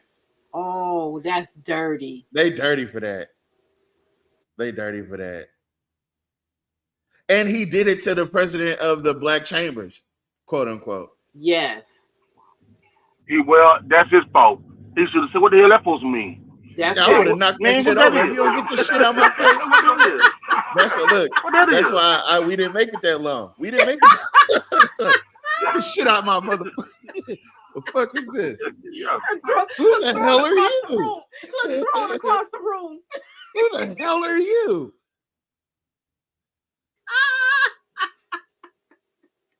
Yeah, we didn't make it that far. We got pretty far. We got it established, but we didn't make it. We didn't make it quite as far as we should have. We were too rebel. Yeah, we were too rebel. Yeah, we was going. She said, Lord, thank you. I wasn't at that meeting. Hell yeah. I would have, man. If you don't get this shit out my damn face. God, that's messed up. Go ahead, The- Sparks. Go ahead. but not all of the vendor stuff that remember they had the vendor card that was out and the mayor pulled back all the cards and stuff like that. Even those just local purchases of certain items that are small, like $10,000, maybe $5,000, $2,000 for supplies of stuff, toilet paper and stuff like that. So can you make us aware? Send us an email when you have someone that actually. Every time. I Well, mean, you're trying I can't do that because there's a reporting system through the PEAK program that each division head is supposed to be doing on the purchases that they make, local purchases that they make, and they're supposed to be reporting to you guys on that. So you should get that awareness with that reporting. Okay. There's supposed to be a monthly reporting on that. Okay. So that would be something that you would give to us and you would review yourself. So, Okay. But we haven't yet. We're supposed to get that report. We still haven't got it. And so, like I said, that's sometimes discouraging when you don't get that. So apparently there's a system by which the city, the administration, is supposed to report what they're doing with these minority businesses, and the city is supposed to have that information on hand and report it quarterly. That was the subject of a previous city council meeting earlier this year when Mr. Freddie Price brought that up and said, this is your own rules, but you have not been following it. So where is this quarterly report and when can we expect it? And Jack Roy said they were going to get it to him, and they claim you can't just do that overnight. It takes some digging, but your procedures and policies say that you would be doing that ongoing and give a report every quarter, and you're not doing that. Now, here's the other thing. At the beginning of this committee meeting, they asked the mayor's staff who was going to present. And they said they had nobody to present, and they were only going to answer questions. And then Stacy West and that other lady bring this sign up. Okay, if you got signs, why didn't you stand up at the beginning of that meeting and make a presentation on that topic? But you want to interrupt other people's questions with by inserting your signs and slogans and stuff like that. That made no sense, because if you came there prepared with signs, you should have given a presentation of your position on that topic at the beginning of this committee meeting. Yeah, it was sloppy. That was wrong, and it was rude, and it was in poor taste. They're supposed to keep the track monthly so they can have a quarterly report. So it shouldn't be that hard if it's every 2 weeks. You should have half of a report or half of a month's report every 2 weeks. Well, And I don't see what would be so hard about preparing it for every 2 weeks. So you could have that report. You could have it prepared for every city council meeting. If they don't get involved in politics, they get whatever they deserve. Well, that's guess true. what? Let that been Deborah Randall. Let that been Deborah Randall. Boy, she would have told that mug up. It would have never been her. It would have never been her. They would have never treated her like that. So if they can't band together as black businesses and say, we need a mayor that will give us some black contracts in office. Jack Roy ain't doing his job. If they can't do that, Nat, it's not even about the contracts. He can't even give us the information that they're required to have. Because they don't want to give them the information. Because if you get the information, you know that I ain't giving you niggas a damn thing. You see what I'm saying? Yeah, you're right. You got If that. I give you the information, you know what I'm doing. You know exactly guess what I'm doing. They need to get involved. They need to get involved in politics. Hey, Jock, don't worry about getting us no information. Yeah, don't worry about that. Don't worry about that. We'll find somebody else that can. Yeah. Exactly. Exactly. But there's certain toilet paper inside the building. I know suppliers that all day long supply toilet paper, cleaning supplies and stuff like that all day long. Okay. So and air fresheners and stuff, but they don't get that opportunity because, and I understand it, because when you have a certain supplier, you kind of stick with that person because that's who you want. But yeah, there are more small businesses and opportunities out there that people want to grow and give them an opportunity. Okay, thank you. Thank you, Mr. Chairman. I was I want to know, is Mr. Caffrey going to make a presentation, or how are we going to do this? If you have questions about the report, Mr. Logan, you can ask those questions. We can answer. Okay, well, I'm going to ask an open-ended one. What did you give me? What is this? This.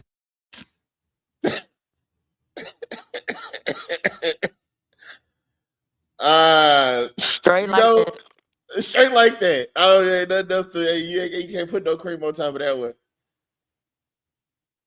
He didn't even bother to show up.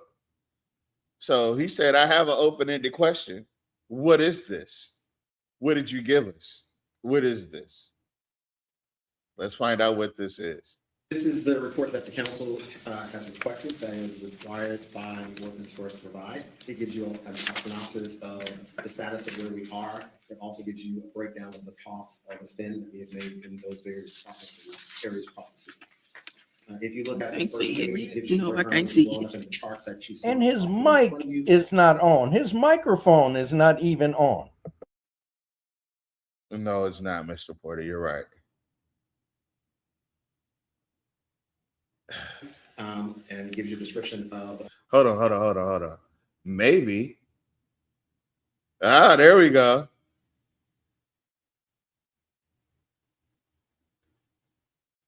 Ordinance's goals, the 2025 annual and 2026 quarterly. Now you talk about ordinance's goals. You didn't. Okay. Is there any way we can get this blown up? We can provide you with a blown up copy. Yes, sir. It's really small. So, Mr. Carefree, I can't even. in a quarterly report, Imagine bringing your paperwork down. But you know what? Guess who doesn't have a complaint? Fowler's sitting up there asleep, ain't he? He don't give a damn. He sure don't. He just makes sure he collects his paycheck.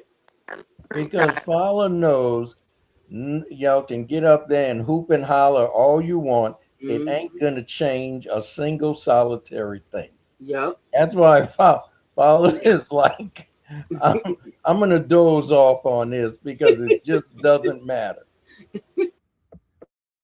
and I'm reading 2025, 15.38. Now, this is the first time I've requested a quarterly report that we should be getting. A quarterly report is every 4 months. So this should be January, February, March, and April. We're now in August. To my knowledge. March, April, May, June, July, August. So yeah, we're at the end of the second quarter.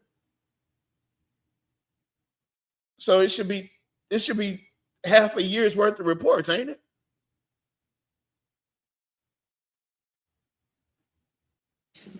The administration has not, I did say my knowledge, sent down a quarterly report for the past 4 months until I requested this information today. Do we have to request this from you all, or will y'all automatically send it since the cities really wants to know what's going on with the diversity inclusion in this area, in the city? We will send a report down anytime the council requests it. So once before in council meeting, we did request one on every quarter.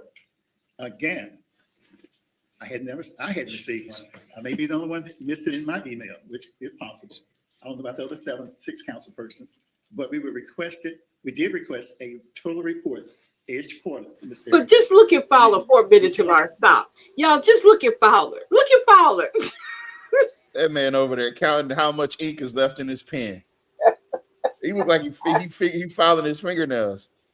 Oh my God. He too old to act the way he do. Truly. That is so embarrassing. He over there putting hooks on his fishing line and shit. They have no decorum. No. They have absolutely no decorum at these meetings, but unless you go over your 2 minutes and you getting on their tail. Yeah. He's like not bothered at all. Yeah, these type of meetings will make you want to swing on somebody. Somebody getting swung on. Yeah, because I mean the lip that I'm getting back ain't the words. The words that you're using ain't the ones that I need to hear, and I feel like we need to start throwing tomatoes at them for real. Throw powdered donuts at them so that when they take the donut off their face, you can still see the powder. They're probably mistaken for cocaine. Never mind. The last quarter, this is the first time you've seen one before me. Am I the only one not receiving it? No, you're not. No, you're not. You're not. If you can, I also asked for documentation too. Okay. Well, that seems to be a factor that communications is faltering between the administration and the council on their request for information that is needed to be given to the citizens for our digestion to be able to relate to the citizens. So if you all could do this on a standard basis, it would be greatly appreciated, sir. That's it. That's all. If you could do exactly what the regulations say, Give us one of these every quarterly instead of sitting up there looking like the Black Pillsbury Doughboy talking about we'll give you one when you ask for it. No, I ask for them every quarter. It's not what the regulations say. You know what? I just realized it. Fowler's the only white person up there. That's why he doesn't care about what's going on. Yeah. He just looks so Yeah, he's like, hey, buddy, I wonder what time football practice is.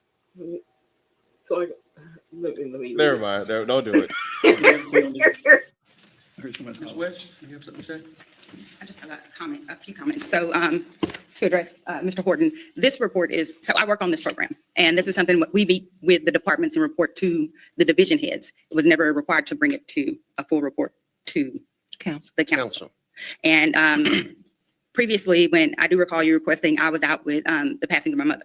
And so for this particular program, when you were talking about the processing, I don't understand the issue with vendors being able to participate, because what we're talking about here, we request information from vendors consistently, every department. We get at least 3 quotes for every purchase. And we always try to get at least one of those quotes from a minority vendor. We're not going to say just because a minority vendor is giving a quote, we're going to go with them. We still have to be fiscally responsible, and they have to be the best quote. So that I just wanted to let you guys know that. Can you explain this report to us? So every department is listed on this side, Okay. and then each column, so it's minority, small business, women business, and women and minority-owned businesses are in the other columns. And then there's a total at the end, letting you know the exact percentage for each department. And at the bottom is the total percentage for the entire city. So you put together this chart? No, the finance division puts together that chart. Okay, so they didn't have veteran-owned businesses on there at all. I didn't hear her say veterans-owned. Did y'all? No, but also when they were asked it, can somebody explain it? Why the hell nobody stood up and said That's that? right. There you go. But now There y'all you got go. something to say? Like, y'all Yeah. ridiculous. Yeah. Oh, now we got the finance guy. Hold on. But before you go there, can this print in the future? Be larger. We can see it, read it. I'm here blind, and I promise you, this small print, I need a magnifying. It was emailed in a PDF version, so on the computer you can zoom in, you can print it larger, zoom But on. when you print it, it's still. Not what you do. No, that's not how it works. That's not how it works. You give it to them at the Exactly. standard. Yeah, what it's why supposed would to you be. print out something they can't I read? say, Why like, would why you print can't out just something do on it? from a PDF? You should be able to send them what they need. Period. Exactly. But that's like I said, what they got a city clerk for as well. If you work for the council, the city clerk got an assistant, have her do it. God damn. Nobody want to do their job. Small, sir. When you go to the print view, you can increase the percentage to roughly 130, Then you do that. You do that the next time you print this shit up. 140, and it'll fill up the entire page. Yes, sir. That's why I sent it in a PDF version. Okay. All right, Mr. Martin, go ahead, sir. No, I was just going to explain, if you look across the top, Okay. you'll see the so who labelings. It's printed it minority. out? Stop for a minute. So who printed it out and gave it to them? Somebody off the administration. Okay. And more than likely it was one of these two over here. Because for what if that's what you're supposed to do, then that's what they were supposed to do so that the council could get that. Because why are you telling the council why- directly how to do it? They didn't, aren't the It- packets given to them? You know what? Before It the feels meeting? like packets are they given make to things them. difficult. Yeah. Yeah. They make things difficult on purpose. Yes, I believe that, Tavares. I believe that. I do. I believe that. And they never expect any pushback. But this has got the Jock, you're not winning no cool points, man. You already not getting back reelected. Let me just point that out. And the only people, it's a lot of the people that you think are your constituents, they're not anymore. They're not. The city clerk tried to do it and she couldn't get it to work. That's crazy. All that technology, all that money. Mr. Tasha said they have a hidden agenda.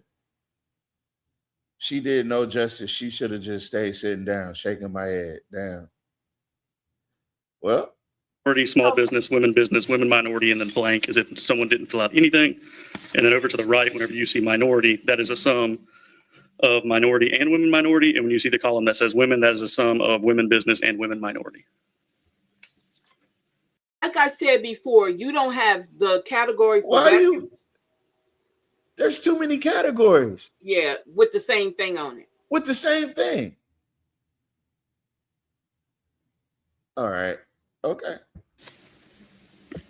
When you're looking across the top and towards the bottom right of the page, the highlighted section is the percentages for the entire year, with minority for the 2025 calendar year being 15.38% and the women being 8.32%.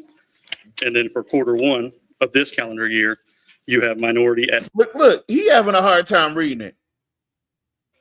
And Miss Tamara said that it was mentioned she tried to increase the size, but it wouldn't work. That's So what I she have said. 2 points. I have 2 points on that. So one, the city has an IT department. And for two, we now have AI software to where you can ask it any damn thing and it'll teach you. So, Exactly. but in point three, just from my expertise, when you're printing something, and I can say this at the top of my head, the settings are right there if you want to change the percentage size. So it's right there. As soon as you right click print or file print, whichever way you're going to print, Exactly. It shows a you that. screen will Right. pop up and you can change the size right there. Now But we're you doing should all be this able art. to, Oh, I'm sorry. Go ahead. I'm yeah. sorry. Yeah, but you should always be able to call the IT department. They can remote into the computer and they could have did that for you.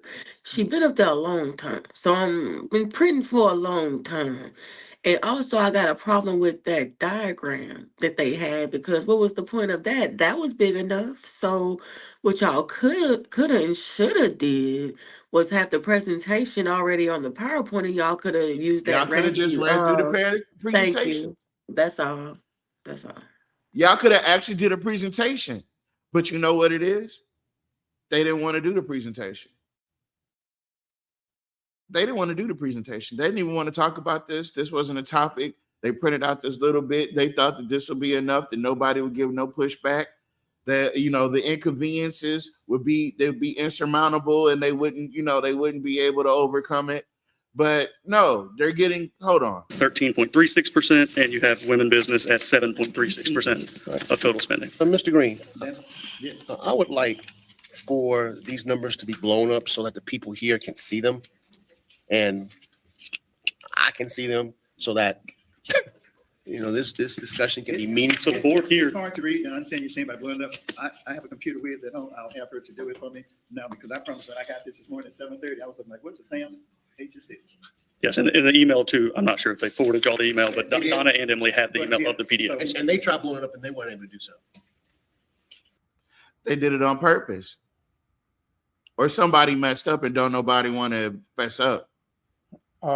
It certainly was intentional, and then the timing of it. Jules Green mentioned the timestamp on his email was 7:30 that morning, Tuesday morning.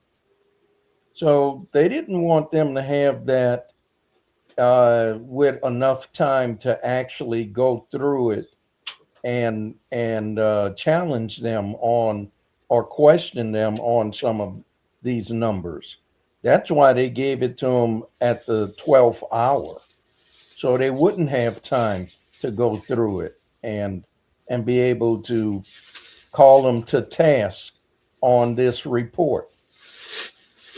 It was all intentional. Is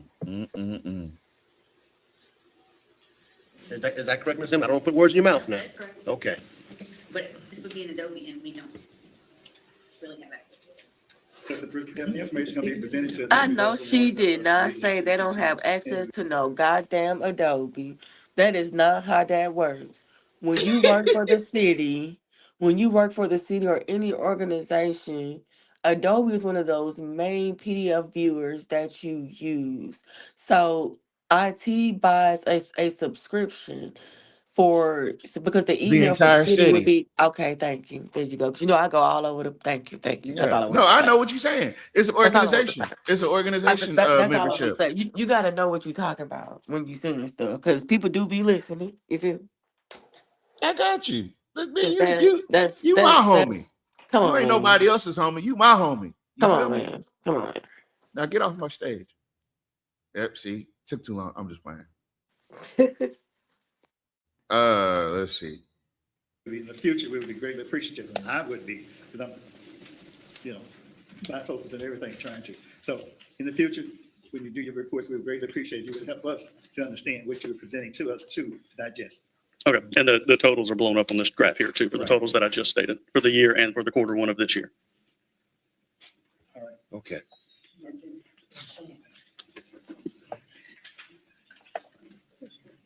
I can applaud you for separating out what's minority, what's not minority. But that's what I was saying, that we don't want to be identified as minority, women minority, and stuff like that. Sir, go sit down. Go sit down. Sir, if you're okay, first off, Look at how they looking at him. yeah, it's okay. First off, I understand that you want to play the game that they play. You don't want to be referred to as a minority. But as long as you're black and as long as you're colored, you're going to be a minority. And as long as you're a business owner, you're going to be a minority business owner. And if the numbers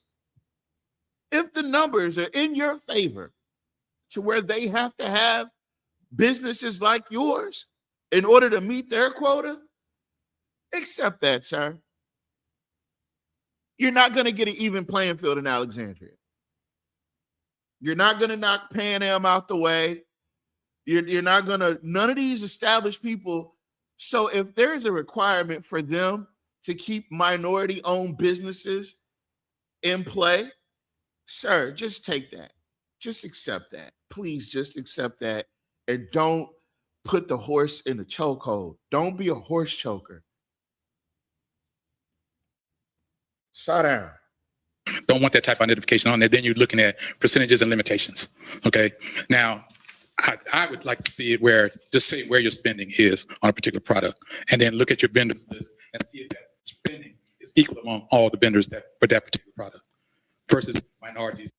Dude, all right. Women minorities and all this stuff like that. All So right. don't separate like that. Just do it basically. Sir. You know what? That's why we're not in. That's why we weren't the favorites. That's why we didn't go that far. We got as far as we could with it, because I swear I would be throwing shit at this motherfucker right now. I would. Yeah, it's time for him to sit down. It's shut down. Who just left? It must have been that. These are small businesses that would like to provide services to the city of Alexandria, and that are these services being spread out amongst everyone? Okay. I know you have to get the best price and stuff like that, and I understand the pricing and everything like that is a concern. Okay, but at the same time, have those conversations with those other vendors. So, hey, right now your pricing is not at that point, at the price point that we need you to be. They're not gonna tell you that, brother. They're never gonna tell you that. That's why you don't know it now. They're not gonna tell you that. They're gonna go with what they've been going with, and you're pitching a fit about nothing, sir. Respectfully. And can you make that adjustment? That's what I'm saying about them getting discouraged when they don't constantly put in for something, not getting it, and then not being explained as to what is hampering or stopping them from being a competitor in that space. And I know a lot of times you have larger companies, they can do better price points. Walmart does better price points than most people around here, right? But people want to get small businesses going out of business because Walmart's price points. But giving that small business an opportunity to be able to compete by at least letting them know where they are. Yeah, it's a bloviation, sir. The numbers, it goes to the lowest bidder. Can we start there? The lowest bidder. That's it. And that's not necessarily by Tavares, it's not. But what they're talking about right now, the category of contracts, is the no bid contracts. Oh, these are the ones that are under $50,000. Oh, okay. He did say that. He did make that distinction there. Yeah, okay. All right. Thank you, Mr. Porter. See, I can accept correction, but is he kicking the dead horse, Mr. Porter, or am I tripping? I don't really understand his point because I want to see a breakdown of these contracts by women, by minority women, Latino, Native American, Asian, Black. I want to see it by minorities. If it's disabled veterans, if it's Black, if it's women, white women, Asian women, whatever. You want to see the full breakdown. I want to see every single demographic and how much business is being done with each demographic. Exactly. Right. Exactly. Yeah. Okay. And he's going the other way. He's saying, I don't want you to break it down that way. No, I do. So I don't really understand his point because my position is different from the position he's espousing. Okay. Okay. Not about the race thing. It's not about that. It's about a small business trying to come up and become a larger business. And that's what we're talking about, capacity and stuff. Do they have capacity? But the point, Tavares, this point, like Mr. Porter said, that's important. What Mr. Porter is asking for, requesting, so you know exactly where the money Where is going. you fit in and where you dealing with. Don't. That's right. Yeah, it's very important. You want but you want as much detailed information as possible. That's how you figure out that's how you figure out the answer without going to go ask somebody. That's right. That's right. The lowest common denominator. Gain that capacity, they're not getting anything to build on. And that's help them get that capacity. And maybe they can, reach out to other suppliers instead of trying to go to the same supplier to get the better price points on the supplies. That way they can give better price points on the sale. So that's where I'm looking for the assistance with this. Thank you. And to touch on that, this report is all compiled after the fact, so it's not a beforehand trying to build a certain thing. Like Stacy said, we purposely do the three quotes system. So we try to make sure one of our quotes, if it's not the amount which needs a bid, we purposely do a 3-quote, try to make sure one of the quotes is from a minority vendor, which I know, Mr. Price, we probably annoy him with the amount of quotes we try to get. But yeah, this is all taken after the fact. So, any RFP, any bid, anything like that, we accept. We encourage all applications. But as far as this reporting goes, this is all after the fact, just taking the data, showing you where we spent it, and by ordinance, we were supposed to. And this is us providing it. Thank you. All right. Committee, anybody else? Another gentleman in the back. Oh, yes, sir. Speak for 1 second. Yes. Mr. Horton was ending there, kind of made me want to go ahead and get up. But I had asked I'm Stephen Williams. I'm a local contractor here, does demolition and other things in the community. I had asked Ms. Perry and Mr. Green there. I do demolition work. 6 years ago, they used to bid the work out. Lowest bidder got it. They went to a rotating list. I was tearing down houses. So in order to get on the rotating list, they say I needed insurance and license and all that. So I went and got insurance, license, and all of that. The original contract for the first 3 years said that you needed 2 years demolition experience, which I had. I've been tearing down houses for private individuals. The second term of the third year said that I needed 2 years demolition with a public entity. So that. Okay, stop for a minute. Stop for a minute, y'all. Stop for a minute. Now, why didn't he have all these licenses already? Because what you just said was you just did what they required. You didn't already have this stuff. So I have an issue with that. Because if you're going to do that type of work, you should be already across the board to have everything you need. Why did you wait till they say, okay, I only need this requirement? Okay, now next year we changing it again. I need this. Well, my issue is why didn't you have all that in the first place? If you tear down houses, right? Tell me if I'm wrong, Mr. Porter. It sounds like what he was doing was tearing down houses for individuals. Yeah. And he probably didn't have those licenses. Because when you and I was trying to help that other guy get on the demolition list, and we looked at the city requirements, you needed to have a master plumber license, an electrician, certified electrician license.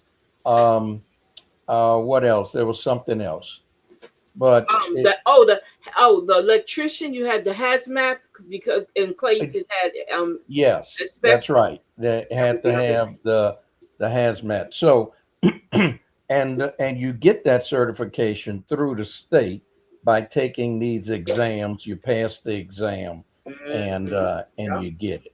Now, each one of those exams costs, I think, like $100 or whatever. You know, and there's a little course that goes along with it. Oh, but the thing was, he was probably tearing houses down the same way that I don't want to say the same way, but probably for individuals and didn't have those licenses. Now, you don't have to have those licenses yourself, but if you know a licensed electrician, Yes, you that's bring right. them on to disconnect all electrical work and lock it out. And you bring in a licensed plumber to disconnect everything and lock it out for water, for sewer, for natural gas, you know. And then if you have somebody who has a certification for removal of lead paint, fiberglass, you know, those type of hazardous things, then you bring them in. So you don't have to have all of that, but to do the work, you need to be able to bring those licensed, skilled tradespeople in on that job. If he didn't have all of that on the work he was doing for individuals, he may have been bringing people in who were certified to do it. But then after he decided to apply for the city's list, then he recognized, okay, I'm going to have that as part of my company, or if I'm an individual, I'm going to have that myself. But I would have went on and got that. I'm sorry. That's just a safe way of doing stuff. That's Yeah, common sense. absolutely. Yeah, you're absolutely right. Yes. Because you're providing a service, whether it was individual, group, or whatever, you're still providing a service. To protect yourself, you should have all your paperwork. I'm sorry. Yeah, you're talking about doing it as much in-house as possible. All right, guys. I tell you what. If you guys agree to meet me here Saturday evening, I will return and we can finish this out. Because we're knocking on 3.5 hours, and this was a solid full 3.5 hours. And as always, I appreciate everybody for coming through. But if you agree to meet me here Saturday night at about 9 p.m., we'll make it 9 p.m. We meet back up here Saturday night at 9 p.m. We can finish this out, and we can continue on and talk about other things. Because I know tomorrow is Friday, so there's no telling what kind of news or what kind of headlines are going to be hitting the gossip sheets. What kind of headlines are going to be prevailing tomorrow? So don't forget about the gas leak. Apparently, there was a gas leak, and there's people that were getting nauseated and sick from the smell of gas all through Alexandria. I don't know, folks. There's a lot of things going wrong, and Jock's not doing himself no favors. And this isn't favorable in the grander scheme of things. This is not favorable. So again, Mr. Porter, you got anything? No, I just see a comment by Miss Bell. She said, "Hit the play button, please." No, hit the button. She wanted me to stop him from talking. Oh. Yeah, she said, "Hit the button, please." Okay. Yeah, because Right. I don't know, because she probably was getting as frustrated as I was with that. Because it's like they get up there and they want to say something, but it's like they don't know how to say it. And I think that a lot of what the work that we were doing was also advocating for small businesses, but advocating for them in a way that didn't require us bloviating, because when you get the bloviating, now you're just talking. But Mom, you want to go through the list of people? I see Miss Bell. I see Miss Battles. I see Miss Latasha. Mr. Tasha, I'm gonna give you a call. I got you. I got you. Miss Jacobs. Let's see who else was here. I want to thank Brother Turner for always showing up. Brother Scott for showing up. Miss Carter was here. Who else? I guess I'm doing your job now too, huh? Miss Latanya Walker came in. That's a new person we haven't seen before. Oh, and my homegirl Rock. Thank you, Rock, for coming through. Mr. Jerry Wells, appreciate you stopping by. Who else? I said Brother Greg. Said Nat. Miss April Sword was in here. Miss Anita Dorsey came in. So yeah, we appreciate you guys coming through. We do. We absolutely do. And tonight, before we do anything else, I do want to play this song because Mr. Porter always talks about, what's that saying? A man can't ride your back unless it's bent. That's right. Yep. Yeah. That's it. I live by it. I got the t-shirt to prove it. So that's that. But take this off. That has been the Can We Be Frank show. We appreciate you guys stopping in. And definitely get with us. Oh, hold on, I got it wrong. Oh, I got it wrong too. Wait. Well, I don't know how it works. Wait. Okay, wait, hold on. Okay, there we go. All right. Yeah. So Saturday evening, I'll see you guys at 9 p.m. We'll finish this whole thing up and we'll have fun for the rest of the evening, talking about politics and getting you guys ready for November and other things. So, yeah, we out, folks. We out.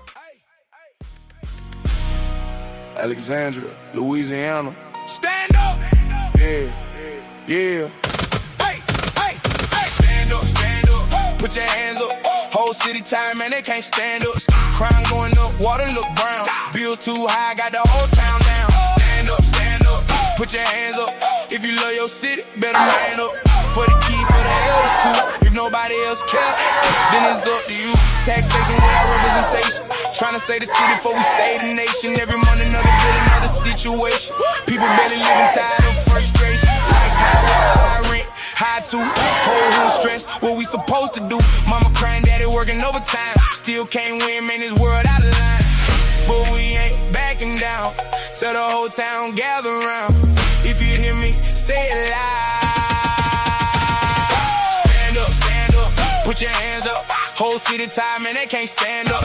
Crime going up, water look brown. Bills too high, got the whole town down. Stand up, put your hands up.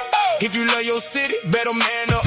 For the kid, for the elders too. If nobody else care, then it's up to you. Hands up, like Mike Brown. Pain in the streets, got the city pipe down. Young boy lost, trying to find their way. Need real men, standing up today. If you a leader, then lay it right now. Don't wait till the whole thing burn down. Church folks, hood folks, come together. Real change only happen when we move together. Stand up for the north side. Stand up for the south side. Stand up for the east side. Stand up for the west side. Everybody say stand up. Hey. Stand up. Stand up. Put your hands up. Whole city tired, man, they can't stand up. Crime going up, water look brown. Bills too high, got the whole town down. Stand up. Put your hands up. If you love your city, better man up. For the kid, for the elders too. If nobody else care, then it's up to you. Hey. Alexandria, we still here. Stand up.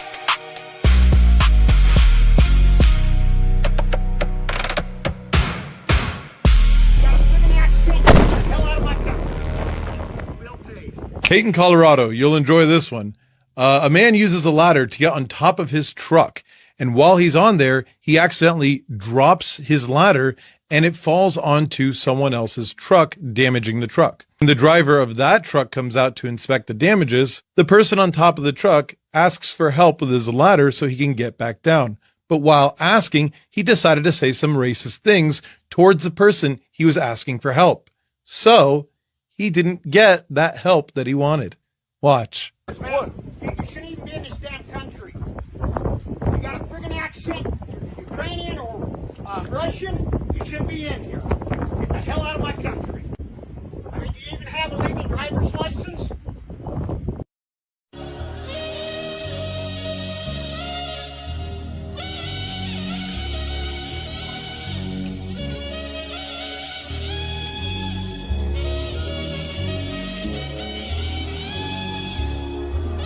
You will eventually make it down from here, sir, and you will pay. All I gotta do is figure out how I'm gonna do it, sir. I will do it, and you will pay. You're in a no parking zone to begin with, so it ain't my fault that you hit your damn truck. You're in a damn the roadway.